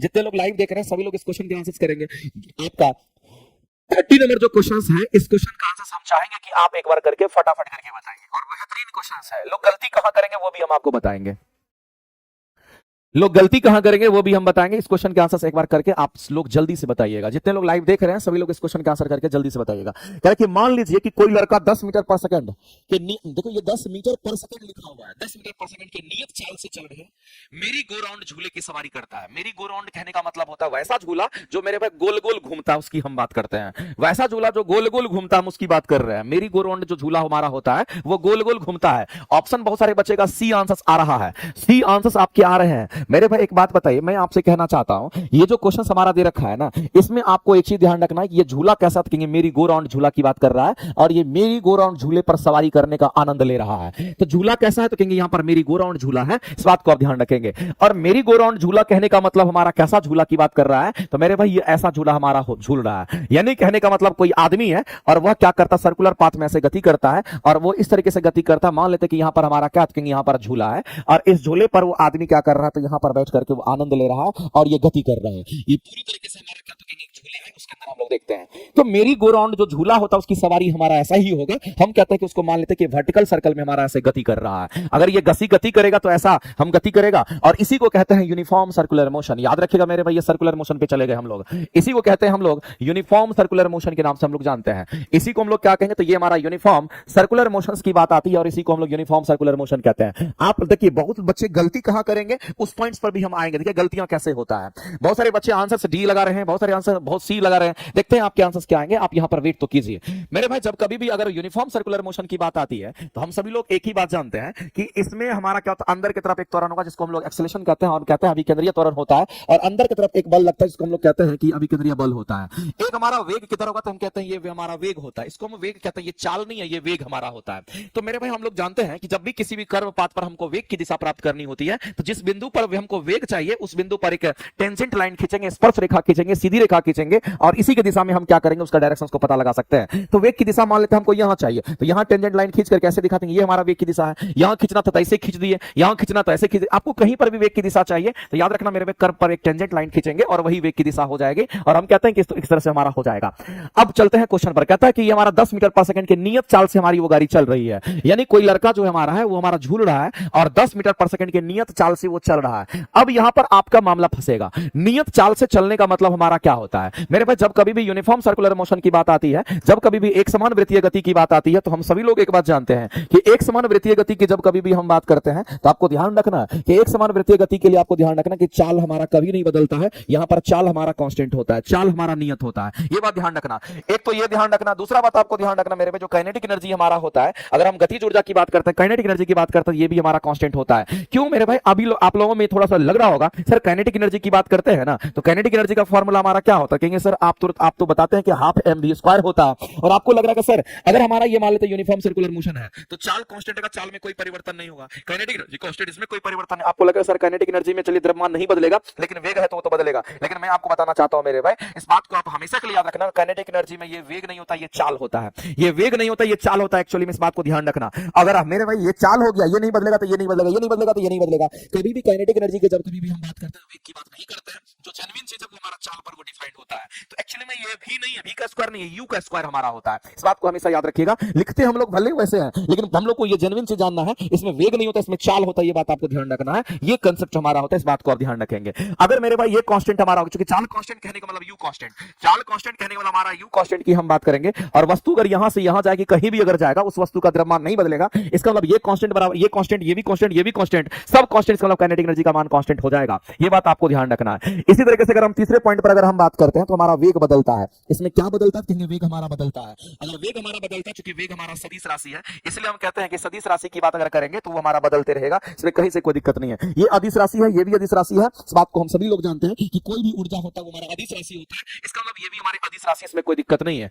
अब आप इस क्वेश्चन को सॉल्व करने की कोशिश कीजिए। कह रहा कि कोई वस्तु नियत चाल से चल रहा है, यूनिफॉर्म सर्कुलर मोशन की बात कर रहा है, तो यहां तो चाल नियत कर रहा है ना, यहां वेग नियत नहीं कर रहा, और ऐसे हमारा गति कर रहा है। तब कहता है कि पर सवारी करने का आनंद वो ले रहा है, तो इससे ज्ञात होता है कि वह लड़का क्या करेगा। क्या वह लड़का रुका हुआ है? मेरे पास जब गति में है तो विराम की बात ही नहीं सोचेंगे, तो पहला ऑप्शन को आप एलिमिनेट कर दीजिए, काट दीजिए। दूसरा कहता है बिना त्वरण का गमन कर रहा है, ऐसा पॉसिबल ही नहीं है। जब वो गति कर रहा है तो उसमें त्वरण जरूर होगा, यानी कि मेरे भाई आप सीधा कह सकते हैं, क्योंकि बिना त्वरण का मतलब गमन करने का मतलब हो गया कि एक्सेलरेशन की वैल्यू 0, और एक्सेलरेशन की वैल्यू 0 तभी होगी जब वेग का मान एक समान होगा, जब वेग कांस्टेंट होगा। मेरे भाई ये वेग है, यहां पर ये चाल नहीं है, ये वेग है, और वेग अलग चीज होता है, चाल अलग चीज होता है, ये बात आपको ध्यान रखना। और जब वेग एक समान होता है ना, तब हम कहते हैं कि हमारा क्या होता है, त्वरण हमारा 0 होता है। लेकिन यहां चाल की बात कर रहा है, ये चाल है, ये वेग नहीं है, ये चाल है। चाल अगर हमारा कांस्टेंट भी रहेगा तब भी हम कहेंगे वैसी परिस्थिति में हमारा त्वरण का मान 0 नहीं हो सकता है, इस बात को ध्यान रखिएगा। अगर हम यहां पर बात करते हैं मेरे तो इसमें तो वेग हमारा होगा, और हर एक जगह पर वेग हमारा अलग अलग होगा। यहां पर वेग कुछ और होगा, यहां पर वेग कुछ और होगा, यहां पर वेग कुछ और होगा, हर एक अलग अलग जगह पर वेग अलग अलग होगा। तो ऐसी गति में जब वेग अलग अलग होगा तो हम कहते हैं वह त्वरित गति में होगा। यानी उस क्वेश्चन का जो आंसर होंगे, यानी वेग कभी बढ़ेगा कभी वेग घटेगा, तो आप सीधा आंसर करेंगे ऑप्शन नंबर सी, आपका राइट हो जाएगा।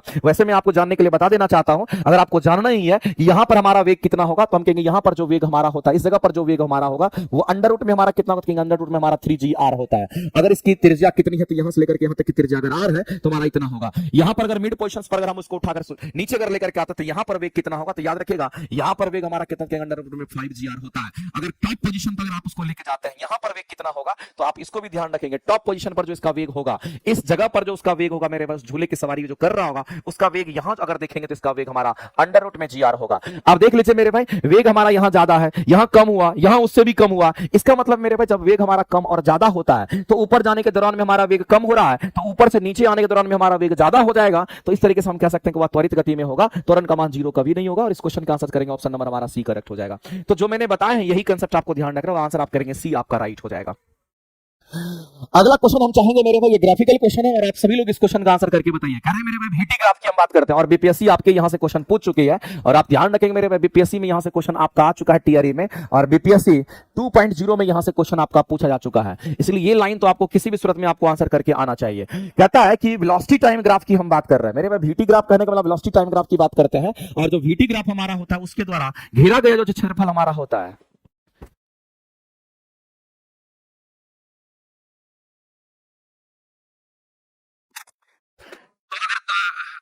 द्वारा घेरा गया जो क्षेत्रफल हमारा होता है, VT ग्राफ द्वारा जो घेरा गया क्षेत्रफल हमारा होता है, किसी भौतिक राशि को निरूपित करता है, ये आपसे पूछा गया है।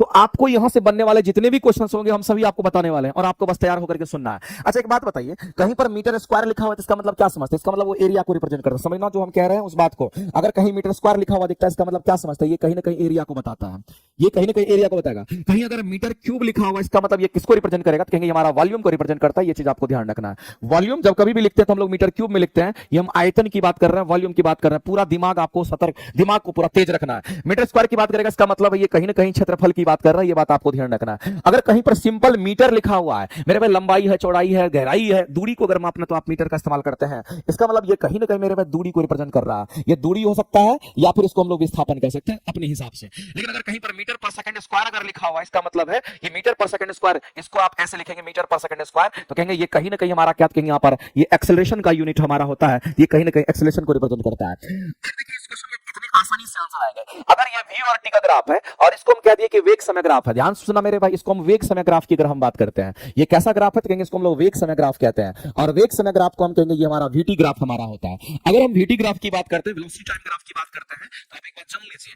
कि वेलोसिटी टाइम ग्राफ में हम लोग क्या करेंगे, तो सबसे पहले हम एक्सिस ड्रॉ करने का कोशिश करते हैं, और ये एक्सिस हमने दिखा दिया इस तरीके से। एक हमारा एक्स एक्सिस होगा, दूसरा हमारा वाई एक्सिस होगा, और दोनों एक्सिस को हम लोग ऐसे रिप्रेजेंट करेंगे कि चलो ये हमारा एक्स है तो टाइम हमारा इधर है और वेलोसिटी हमारा इधर है। मेरे मेरे भाई वाई एक्सिस एक्स एक्सिस हमारा होता है। और जब कभी भी मेरे भाई हम लोग वाई और एक्स एक्सिस जैसे ही हम बनाते हैं, इसके बीच में अगर कोई भी लाइन अगर आप खींचेंगे तो वो हमारा क्या बन जाएगा, ग्राफ बन जाता है। तो वी और टी के बीच में कोई भी लाइन आप खींच दीजिए वो आप ग्राफ बन जाएगा। लेकिन भाई अगर कोई भी ग्राफ अगर खींचते हैं, मान लेते हैं मेरा मन करता है ये ग्राफ हम ऐसे लाइन खींचेंगे, तो वी और टी हमारा एक्सिस है, ये वाई एक्सिस हमारा है और ये एक्स एक्सिस हमारा होगा। इसके बीच में अगर कोई भी कर्व या कोई भी अगर लाइन आप खींच रहे हैं तो वो ग्राफ बन जाएगा। इसका मतलब ये कहीं ना कहीं इसको हम लोग क्या कहेंगे, तो ये सर हमारा ग्राफ होगा।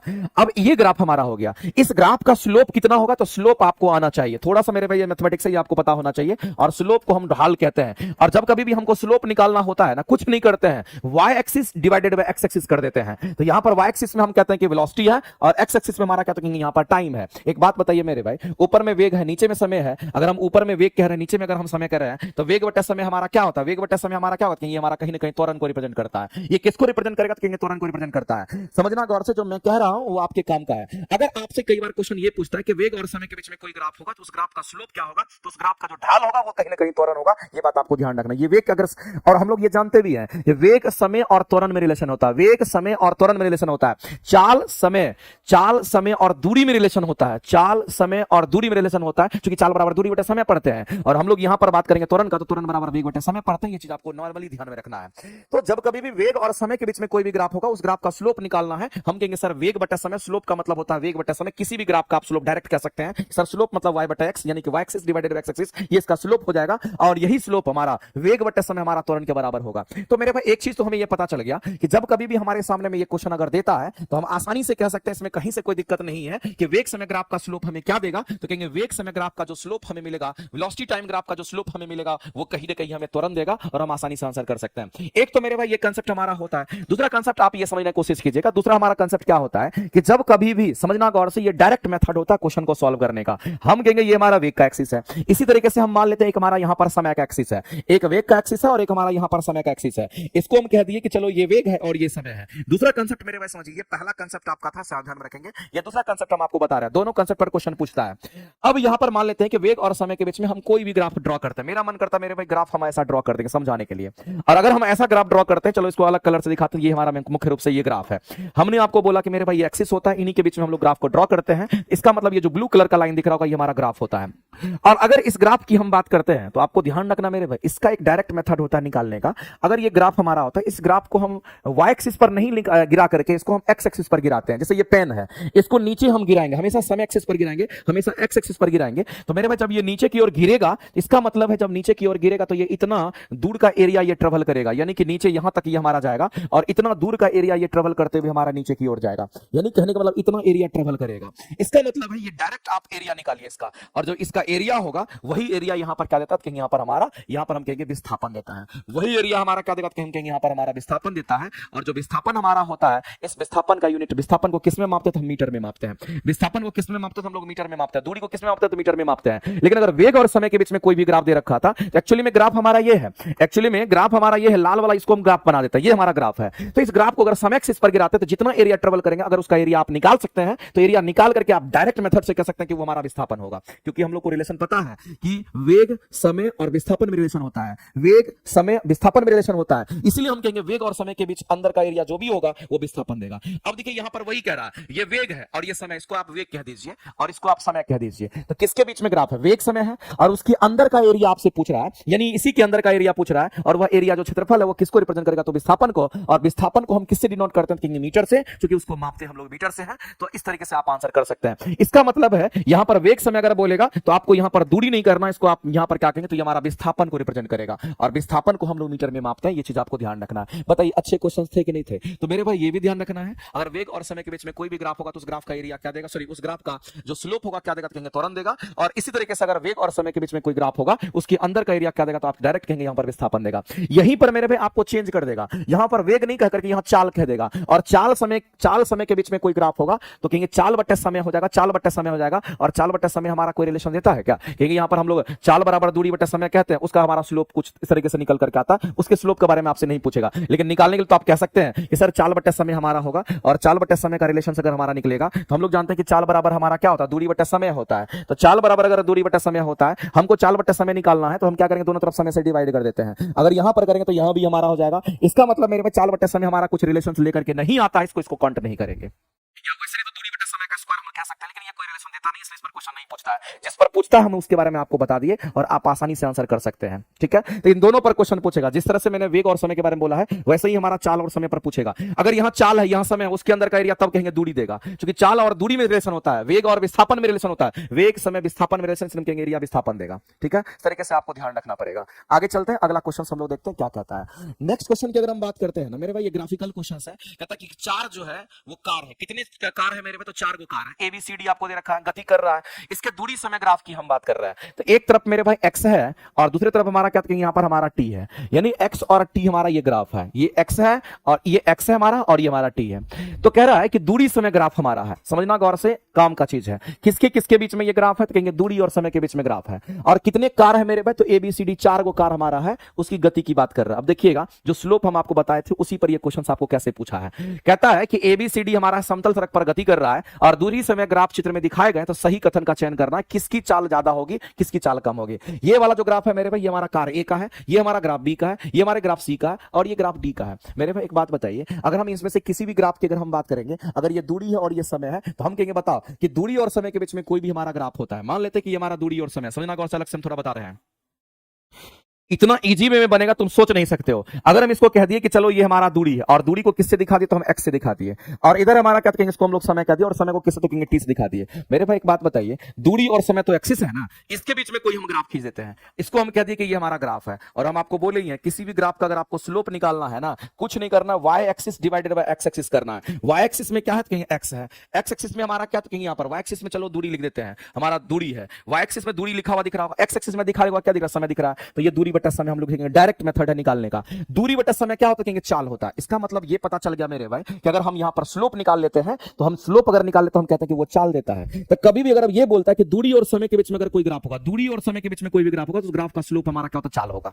अब मेरे भाई इस बात को ध्यान रखना कि स्लोप ज्यादा भी हो सकता है, स्लोप कम भी हो सकता है, और स्लोप जब भी चेक करते हैं तो हमेशा x एक्सिस से चेक करते हैं। अगर आप यहां से चेक करना चाहते हो तो इसका चेक करोगे, तो आप कहोगे सर इसका थीटा कम है तो इसका स्लोप कम होगा, चलो इसको थीटा a कह दिए। उसके बाद इसका थीटा देखिए, इसको थीटा b कह दिए। इसका थीटा देखिए इस ग्राफ का, तो यहां पर थीटा c हो गया। इस ग्राफ का थीटा देखिए मेरे भाई, इस ग्राफ का थीटा हमारा यहां पर d हो गया। और एक बात जान लीजिए, जिसका थीटा ज्यादा उसका स्लोप ज्यादा, जिसका थीटा ज्यादा उसका स्लोप ज्यादा, ये बात आपको ध्यान रखना। अगर थीटा अगर ज्यादा होगा तो स्लोप भी क्या होगा, कहीं यहां पर हमारा ज्यादा होगा, और अगर स्लोप ज्यादा होगा, क्योंकि स्लोप ही चाल देता है, इसका मतलब मेरे भाई उसका चाल ज्यादा होगा, उसका चाल ज्यादा होगा। तो अगर थीटा ज्यादा तो स्लोप ज्यादा, स्लोप ज्यादा तो चाल ज्यादा, क्योंकि स्लोप ही चाल देता है, तो थीटा को ही स्लोप कहते हैं। तो मेरे भाई ये कांसेप्ट हमारा यहां पर काम करेगा और इसके हिसाब से हम डायरेक्ट आंसर कर सकते हैं। देखिए क्या तरीका है आंसर करने का।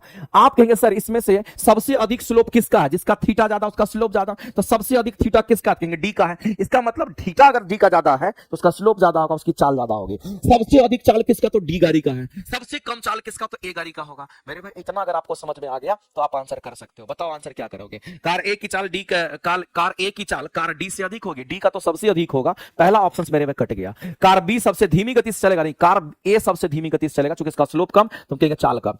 कार डी की चाल सी से अधिक होगी, मेरे पास सी यहां है, सी से अधिक हमारा कार डी का होगा, बिल्कुल ये सही स्टेटमेंट है। कार सी सबसे धीमी मेरे भाई ए होगा। बताइए कि क्वेश्चन को बनाने में कितना कम समय लगा। आप आंसर्स यहां पर क्या करते हैं, सी आंसर्स करते हैं। और बताइए समझ में आया कि नहीं। हमको लगता है पुष्पा जी, अमृता जी, बताइए समझ में आ रहा है, बढ़िया तरीके से समझ में आ रहा है। और ऐसे ही क्वेश्चन को सॉल्व किया जाता है। ग्राफिकल क्वेश्चन पर आपके एग्जाम में ग्राफ के क्वेश्चन पूछे जा चुके हैं, इसलिए जितना बारीकी से हम आपको पढ़ा रहे हैं इतने ही बारीकी से आपको तैयार भी करना है मटेरियल को।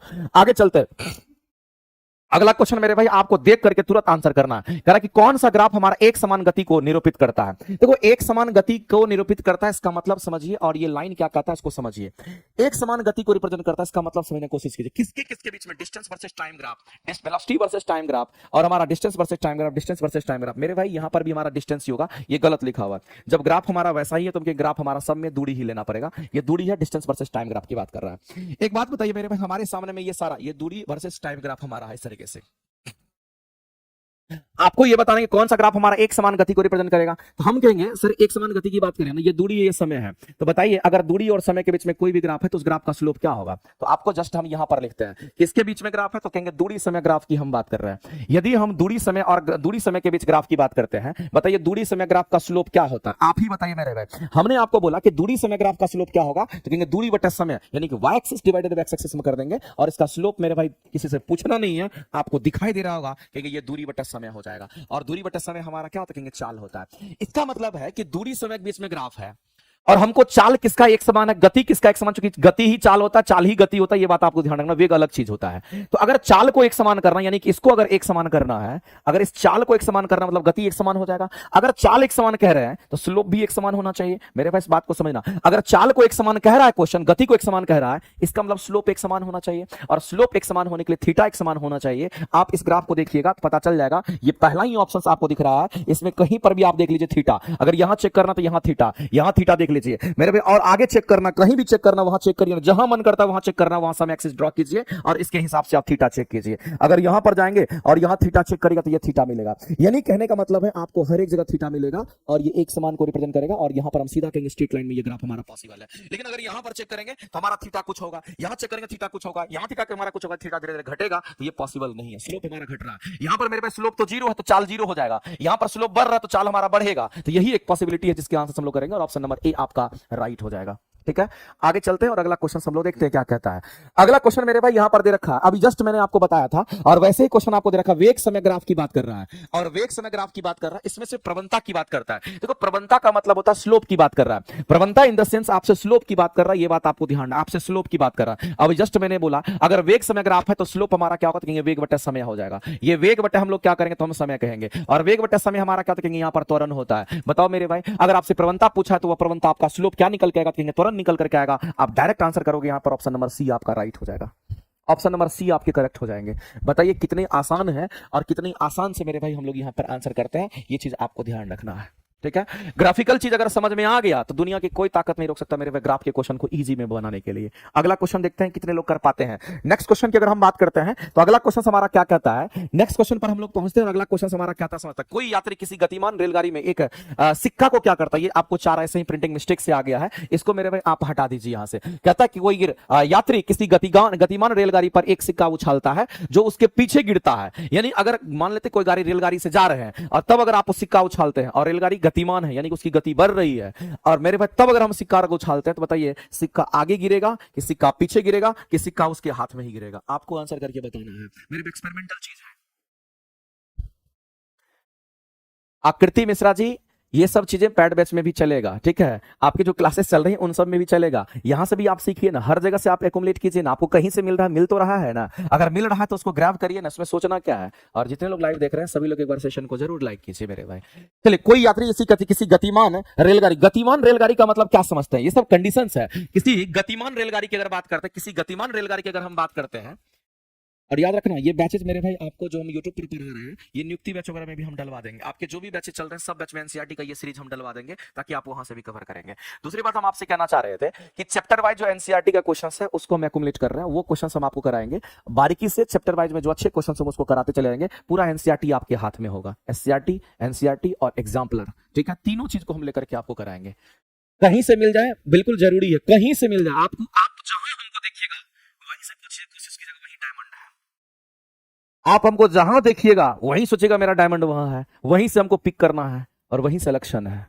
इसलिए हम YouTube पे पढ़ाएं, हम पेड बैच में पढ़ाएं, हम कहीं भी आपको पढ़ाएंगे, वहां से आपको क्वेश्चंस को कलेक्ट करना है और अपनी तैयारी को मजबूत करना है, ठीक है, ये चीज आपको ध्यान रखना होगा हमेशा के लिए। अब कह रहा है किसी गतिमान रेलगाड़ी की अगर हम बात करते हैं, एक बात बताइए, अगर गतिमान रेलगाड़ी कह रहा है इसका मतलब आप क्या समझते हैं, ये समझना ज्यादा जरूरी है। अगर गतिमान रेलगाड़ी की अगर बात कर रहा है इसका मतलब क्या समझते हैं, गतिमान रेलगाड़ी कहने का मतलब मेरे पास जो रेलगाड़ी हमारा त्वरित गति से चल रहा है, इसका मतलब है जो गतिमान रेलगाड़ी हमारा उसका वेग बढ़ रहा है, ये त्वरित गति में है, इस बात को आप समझिएगा, इसका मीनिंग ये होता है, ये कैसी गति में, तो त्वरित गति में है, ये त्वरित गति में हमारा है। त्वरित गति में होने का मतलब होता है उसका वेग बढ़ रहा है, त्वरित गति में कहने का मतलब उसका वेग क्या हो रहा है, उसका वेग बढ़ रहा होता है। ये मेरे भाई इसका क्या है, तो यहां पर आप सीधा कहेंगे इसका एक बेसिक कंसेप्ट होता है।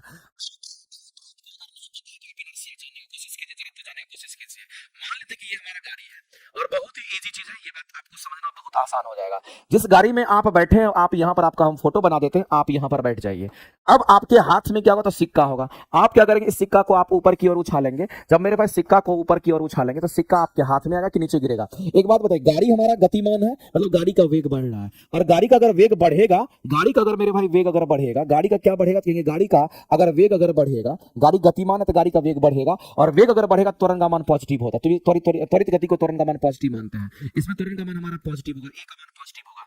इसका मतलब ए का मान पॉजिटिव, जिधर हमारा वेग होगा उधर ही हमारा त्वरण हो जाएगा। एक बात बताइए मेरे भाई, हमने आपको कई बार बोला है कि जब हमारा जिधर त्वरण होता है ना, उसके विपरीत दिशा में झटका लगता है, उसके विपरीत दिशा में हमारा जड़त्व होता है। तो जो झटका लगेगा हमारा वो विपरीत दिशा में हमें लगता है, और उसी को हम इनर्शिया कहते हैं, उसी को जड़त्व कहते हैं। और ये झटका क्या करेगा तो कहेंगे इधर की ओर देगा। यानी कहने का मतलब ये पूरा का पूरा मेरे भाई साफ है। अच्छा, रेलगाड़ी की गति सिर्फ आपसे पूछी गई थी, हम तो गति की सिर्फ बात कर रहे थे, इसमें इतना करने का झंझट नहीं पालना था, आपसे डायरेक्ट आंसर्स करना था मेरे भाई, इसमें और ज्यादा कुछ पूछा नहीं था। तो ऐसे आंसर्स हमारे यही निकल करके आ गए। हम कहेंगे यहाँ पर त्वरित हो जाएगा और आंसर करेंगे ऑप्शन नंबर ए आपका राइट हो जाएगा। हाँ, सिक्का किधर गिरेगा तो आपको ध्यान रखना, सिक्का पीछे की ओर गिरेगा। गाड़ी त्वरित गति में, गाड़ी का वेग अगर बढ़ गया तो हम कहेंगे झटका पीछे लगेगा। जब झटका पीछे लगा तो इनर्शिया पीछे होगा, इनर्शिया पीछे तो हम कहेंगे सिक्का उसके हाथ में नहीं गिरेगा, उसके आगे नहीं गिरेगा, उसके पीछे सिक्का गिरेगा। वो भी एक कंसेप्ट आपका यहाँ पर मिल गया। क्वेश्चन तो मेरे भाई यहीं पर बन गए थे, ए आंसर आपका आ चुका था। ठीक है, चलिए आगे चलते हैं और अगला क्वेश्चन हम लोग देखते हैं। अगला क्वेश्चन देखते हैं मेरे भाई कितने लोग आंसर करते हैं। ये भी आपका एक बेहतरीन क्वेश्चन है और आप सभी लोग इस क्वेश्चन के आंसर करके जल्दी से बता दीजिए। कह रहा कि 2/3 ऊंचाई तक जल से भरा कोई टैंकर एक समान चाल से गतिमान है। सबसे पहले तो मेरे भाई एक समान चाल की हम बात कर रहे हैं और एक समान चाल से गतिमान है। चलो ठीक है, आगे हमारा कहता है कि अचानक ब्रेक लगाने पर, मेरे भाई ब्रेक जब किसी भी गाड़ी में लगाते हैं तो उसका वेग घटता है। आप क्या करते हैं, दो चीज आपके पास होता है, एक तो एक्सीलरेटर आपके पास होता है, एक आपके पास ब्रेक होता है। अगर आप गाड़ी का एक्सीलरेटर दबाते हो तो गाड़ी का वेग बढ़ता है और उसको त्वरित गति कहते हैं, त्वरण का मान पॉजिटिव होता है। और अगर आप गाड़ी में वेग मारते हैं, त्वरण अगर आप गाड़ी में ब्रेक मारते हैं तो गाड़ी का वेग घटता है, और जब गाड़ी का वेग घटेगा तो गाड़ी मंदित गति में होता है। इसका मतलब उसका त्वरण का मान नेगेटिव होता है और वही हमारा मंदन कहलाता है।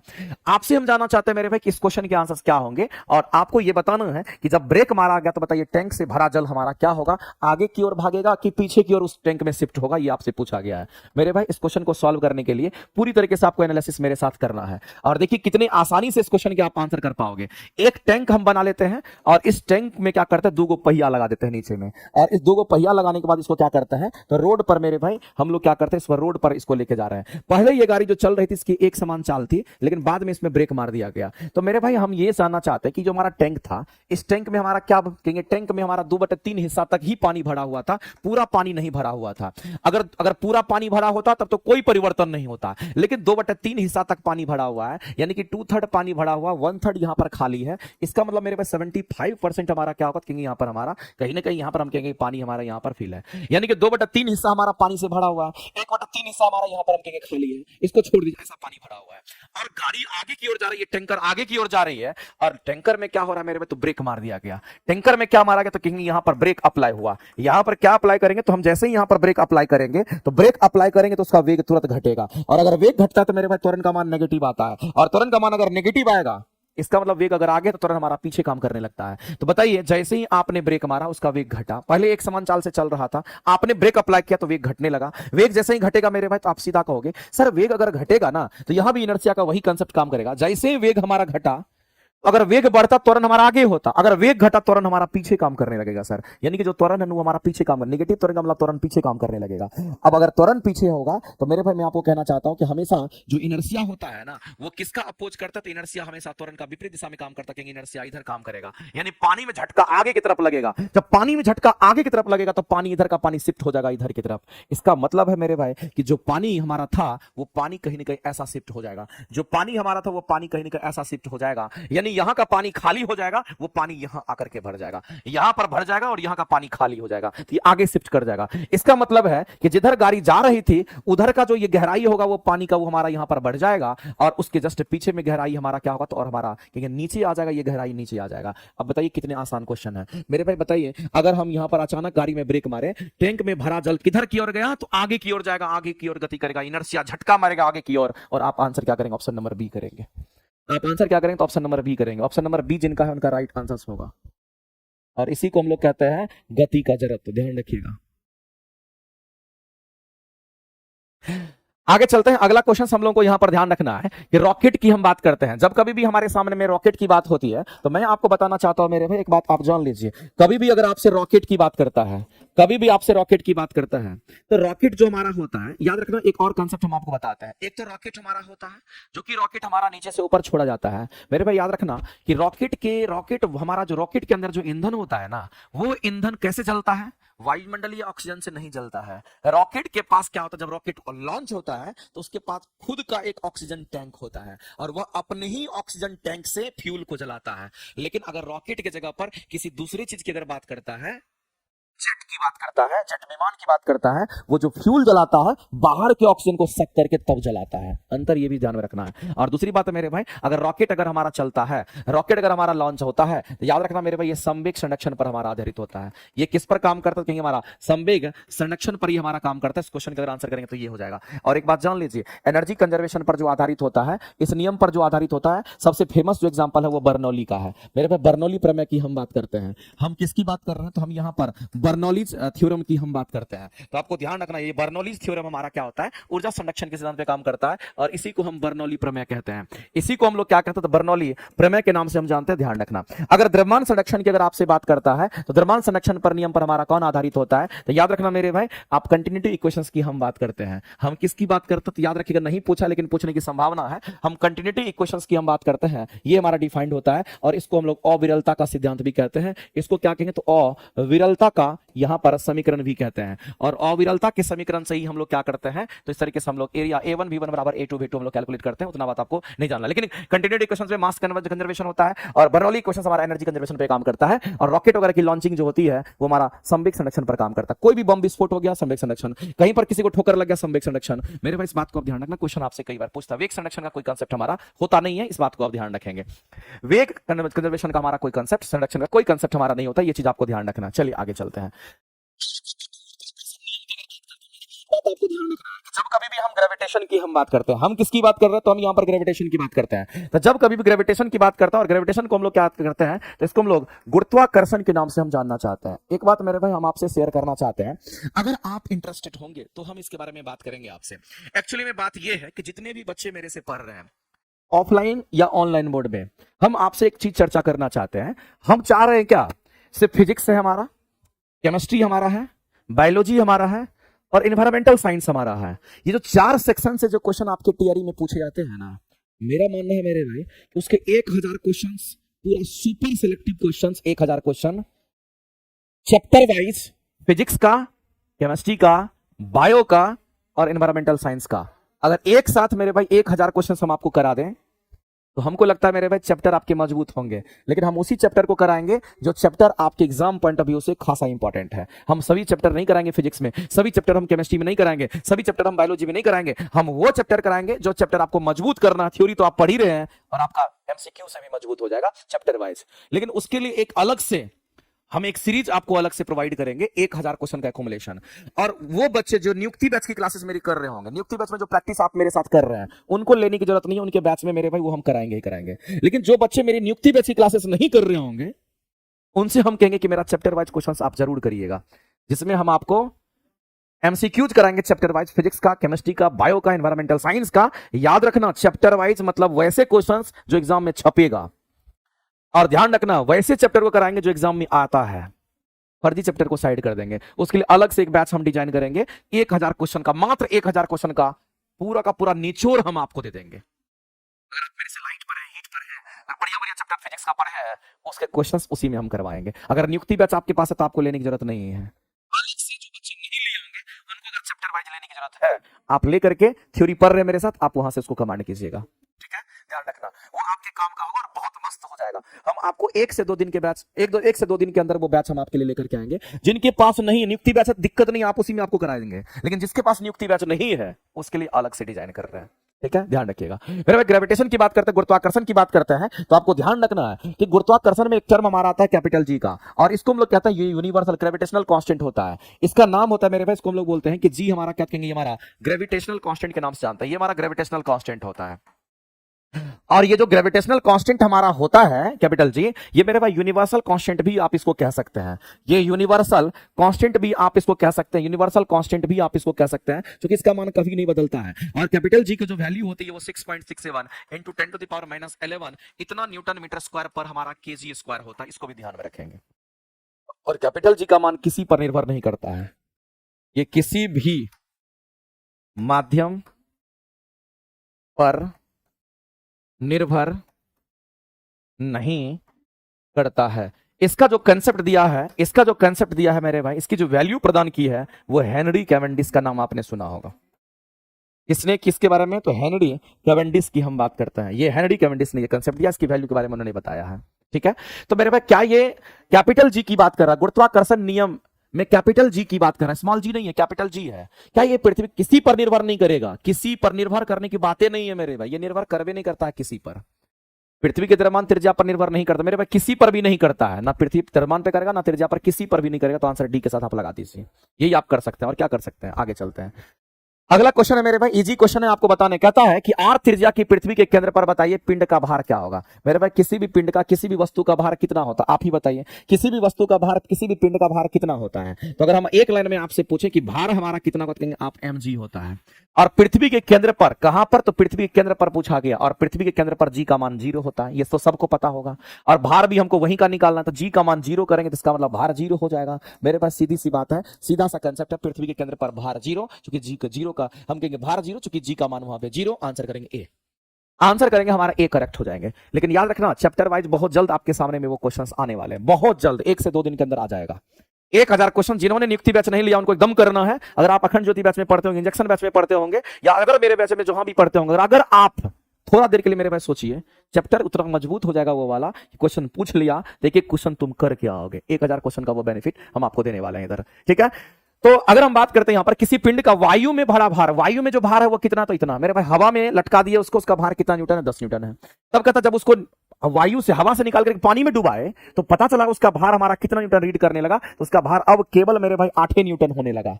अब 2 न्यूटन कहां गया? तो पानी उसको ऊपर उठा रहा होगा, तो उसको उत्प्लावन बल कहते हैं। तो उत्प्लावन बल हमारा 2 न्यूटन का हो जाएगा। और हम कहते हैं कि जो विस्थापित जल का भार होता है उसी को उत्प्लावन बल कहते हैं, और वह कितने न्यूटन का? कहेंगे 2 न्यूटन का हमारा हो जाएगा। मेरे पास दो ऑप्शन में 2 न्यूटन है, तो आप इसको कर लीजिए, यहां पर आपको 7 न्यूटन कर लीजिए, कुछ कर लीजिए, ये आंसर आप टिक आउट कर लीजिएगा, 2 न्यूटन हमारा हो जाएगा। अगला क्वेश्चन मेरे भाई, मैं आप चाहूंगा ये वाला क्वेश्चन तुम सब लोग आंसर करके बताओ। ये वाला क्वेश्चन जो है ना, ये इस क्वेश्चन के आंसर हम तुम्हारे से चाहेंगे कि तुम आंसर करके बताओ। जितने लोग लाइव देख रहे हो सभी लोगों से हम यही गुजारिश करेंगे, हाथ जोड़ करके विनती करेंगे, अगर आपको मेरा ये सेशन अच्छा लग रहा है, आपको लगता है कि मेरे ये कंटेंट बहुत अच्छे हैं, तो मैं आपसे कहना चाहता हूं कि मेरे भाई आप इस सेशन को जरूर लाइक करेंगे, ज्यादा से ज्यादा लोगों में शेयर करिए, ताकि ये पता चल पाए कि एक टीचर जो इतना मेहनत करता है, इतना अच्छा कंटेंट अगर देता है तो इससे और भी अच्छा कंटेंट दे, ताकि उनको पता चल पाए कि एक अच्छे टीचर की पहचान वहां होती है। क्योंकि हमें हल्ला करने नहीं आता है, हमें किसी को गुमराह करने नहीं आता है। पढ़ाएंगे तो सीरियसली पढ़ाएंगे, पढ़ाएंगे तो बहुत तरीके से पढ़ाएंगे। ठीक है, तो जितने भी बच्चे लाइव देख रहे हैं सभी लोगों से कहना चाहेंगे, इस सेशन को इतना शेयर करिए, इतना शेयर करिए, ये सेशन मेरे भाई आपके एग्जाम का एक सक्सेसफुल सेशन हमारा बन जाए। ठीक है, हमको किसी भी मोड में आपकी तैयारी अच्छी करनी है, आपको अच्छा सिलेक्शन दिलाना है, चाहे यूट्यूब से हो, चाहे पैड बेस से हो, कि कहीं से भी हो। लेकिन ये काम आप लोग ही कर सकते हैं, दुनिया का कोई आदमी नहीं कर सकता है। किट्टू जी कह रहे हैं कि सर हमको आपका नंबर चाहिए। मेरा नंबर लीजिएगा, मेरा नंबर लीजिएगा तो गड़बड़ा जाएगा मामला। किसी पिंड को मेरा नंबर लीजिएगा, गड़बड़ा जाएगा मामला। किसी पिंड को बारी बारी से विभिन्न घनत्व के 3 द्रव में रखा जाता है। कहां रखते हैं मेरे भाई? तो किसी पिंड को बारी बारी से अलग अलग द्रव में रखते हैं, और अलग अलग द्रव है तो घनत्व भी अलग अलग होगा, इसमें कोई शक नहीं है।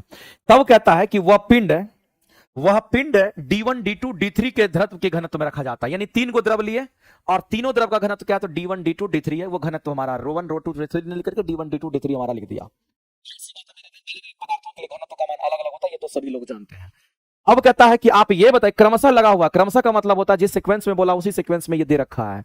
इसका मतलब मेरे भाई पहला जो द्रव हमारा है उसका जो घनत्व दे रखा है वो कितना दे रखा है? तो उसका घनत्व हमारा यहां पर बोल दिया। पहला जो घनत्व दे रखा है उसका घनत्व कितना दे रखा है? तो ये आपको 1/9 दे रखा है।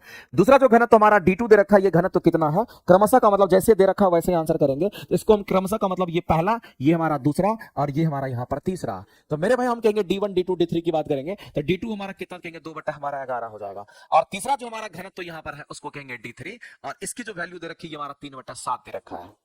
ये 3/7 दे रखा है, यानी कि तीनों द्रव का जो घनत्व है वो भी मेंशन कर दिया कि इतना इतना होता है।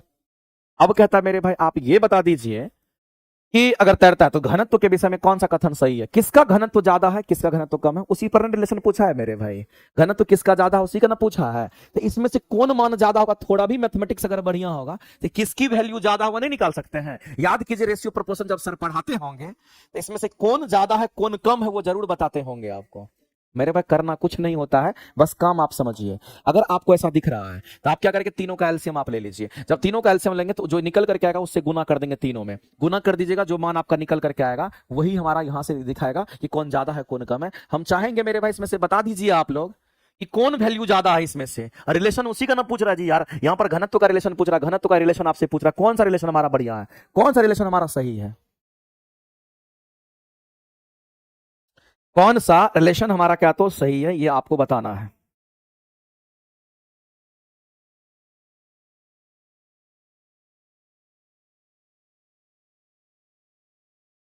अभी रुक जाइए ना जी।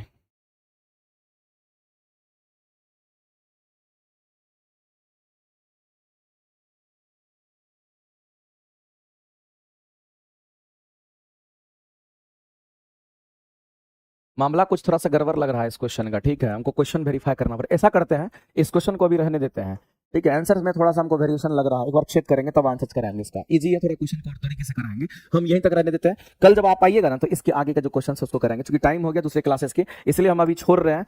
और उसके बाद हम आपको फिर मिलते हैं कल, और कल इस क्वेश्चन का एनालिसिस वैसे आप एक बार बनाइएगा, लेकिन हम कल जो है चूंकि अभी समय नहीं है, समय देंगे तो गड़बड़ हो जाएगा। कल जो चूंकि लगातार क्लास रहता है, अभी से लेकर के 5 बजे तक लगातार ही क्लास रहता है, इसको हम कल कराएंगे आपको। बहुत बेहतरीन क्वेश्चन है, एनसीईआरटी का क्वेश्चन पूछा हुआ है। तो मेरे भाई कल हम लोग मिलते हैं, कल करते हैं, देखते हैं वो क्वेश्चन क्या है, उसके बारे में कल आपको बताएंगे। आपको अगर नहीं समझना है, नहीं सोचना ज्यादा तो छोड़ दीजिए, हम हैं ना, हम आपको कराएंगे उसको बढ़िया तरीके से। एक बार एनालिसिस कर लेते हैं, देख लेते हैं उसको, ठीक है। चलिए आज के लिए इतना ही, लेकिन हम आप लोगों से कहना चाहते हैं अगर आपको लगता है हमको चैप्टर वाइज चाहिए, हम आपके लिए काम करेंगे। नियुक्ति बैच अगर आपके पास है तो आपको लेने की जरूरत नहीं है, अलग से वीडियो भी इसका बना देंगे, ठीक है। चलिए बहुत बहुत धन्यवाद, मिलते हैं अगले क्लासेस में, थैंक यू वेरी मच।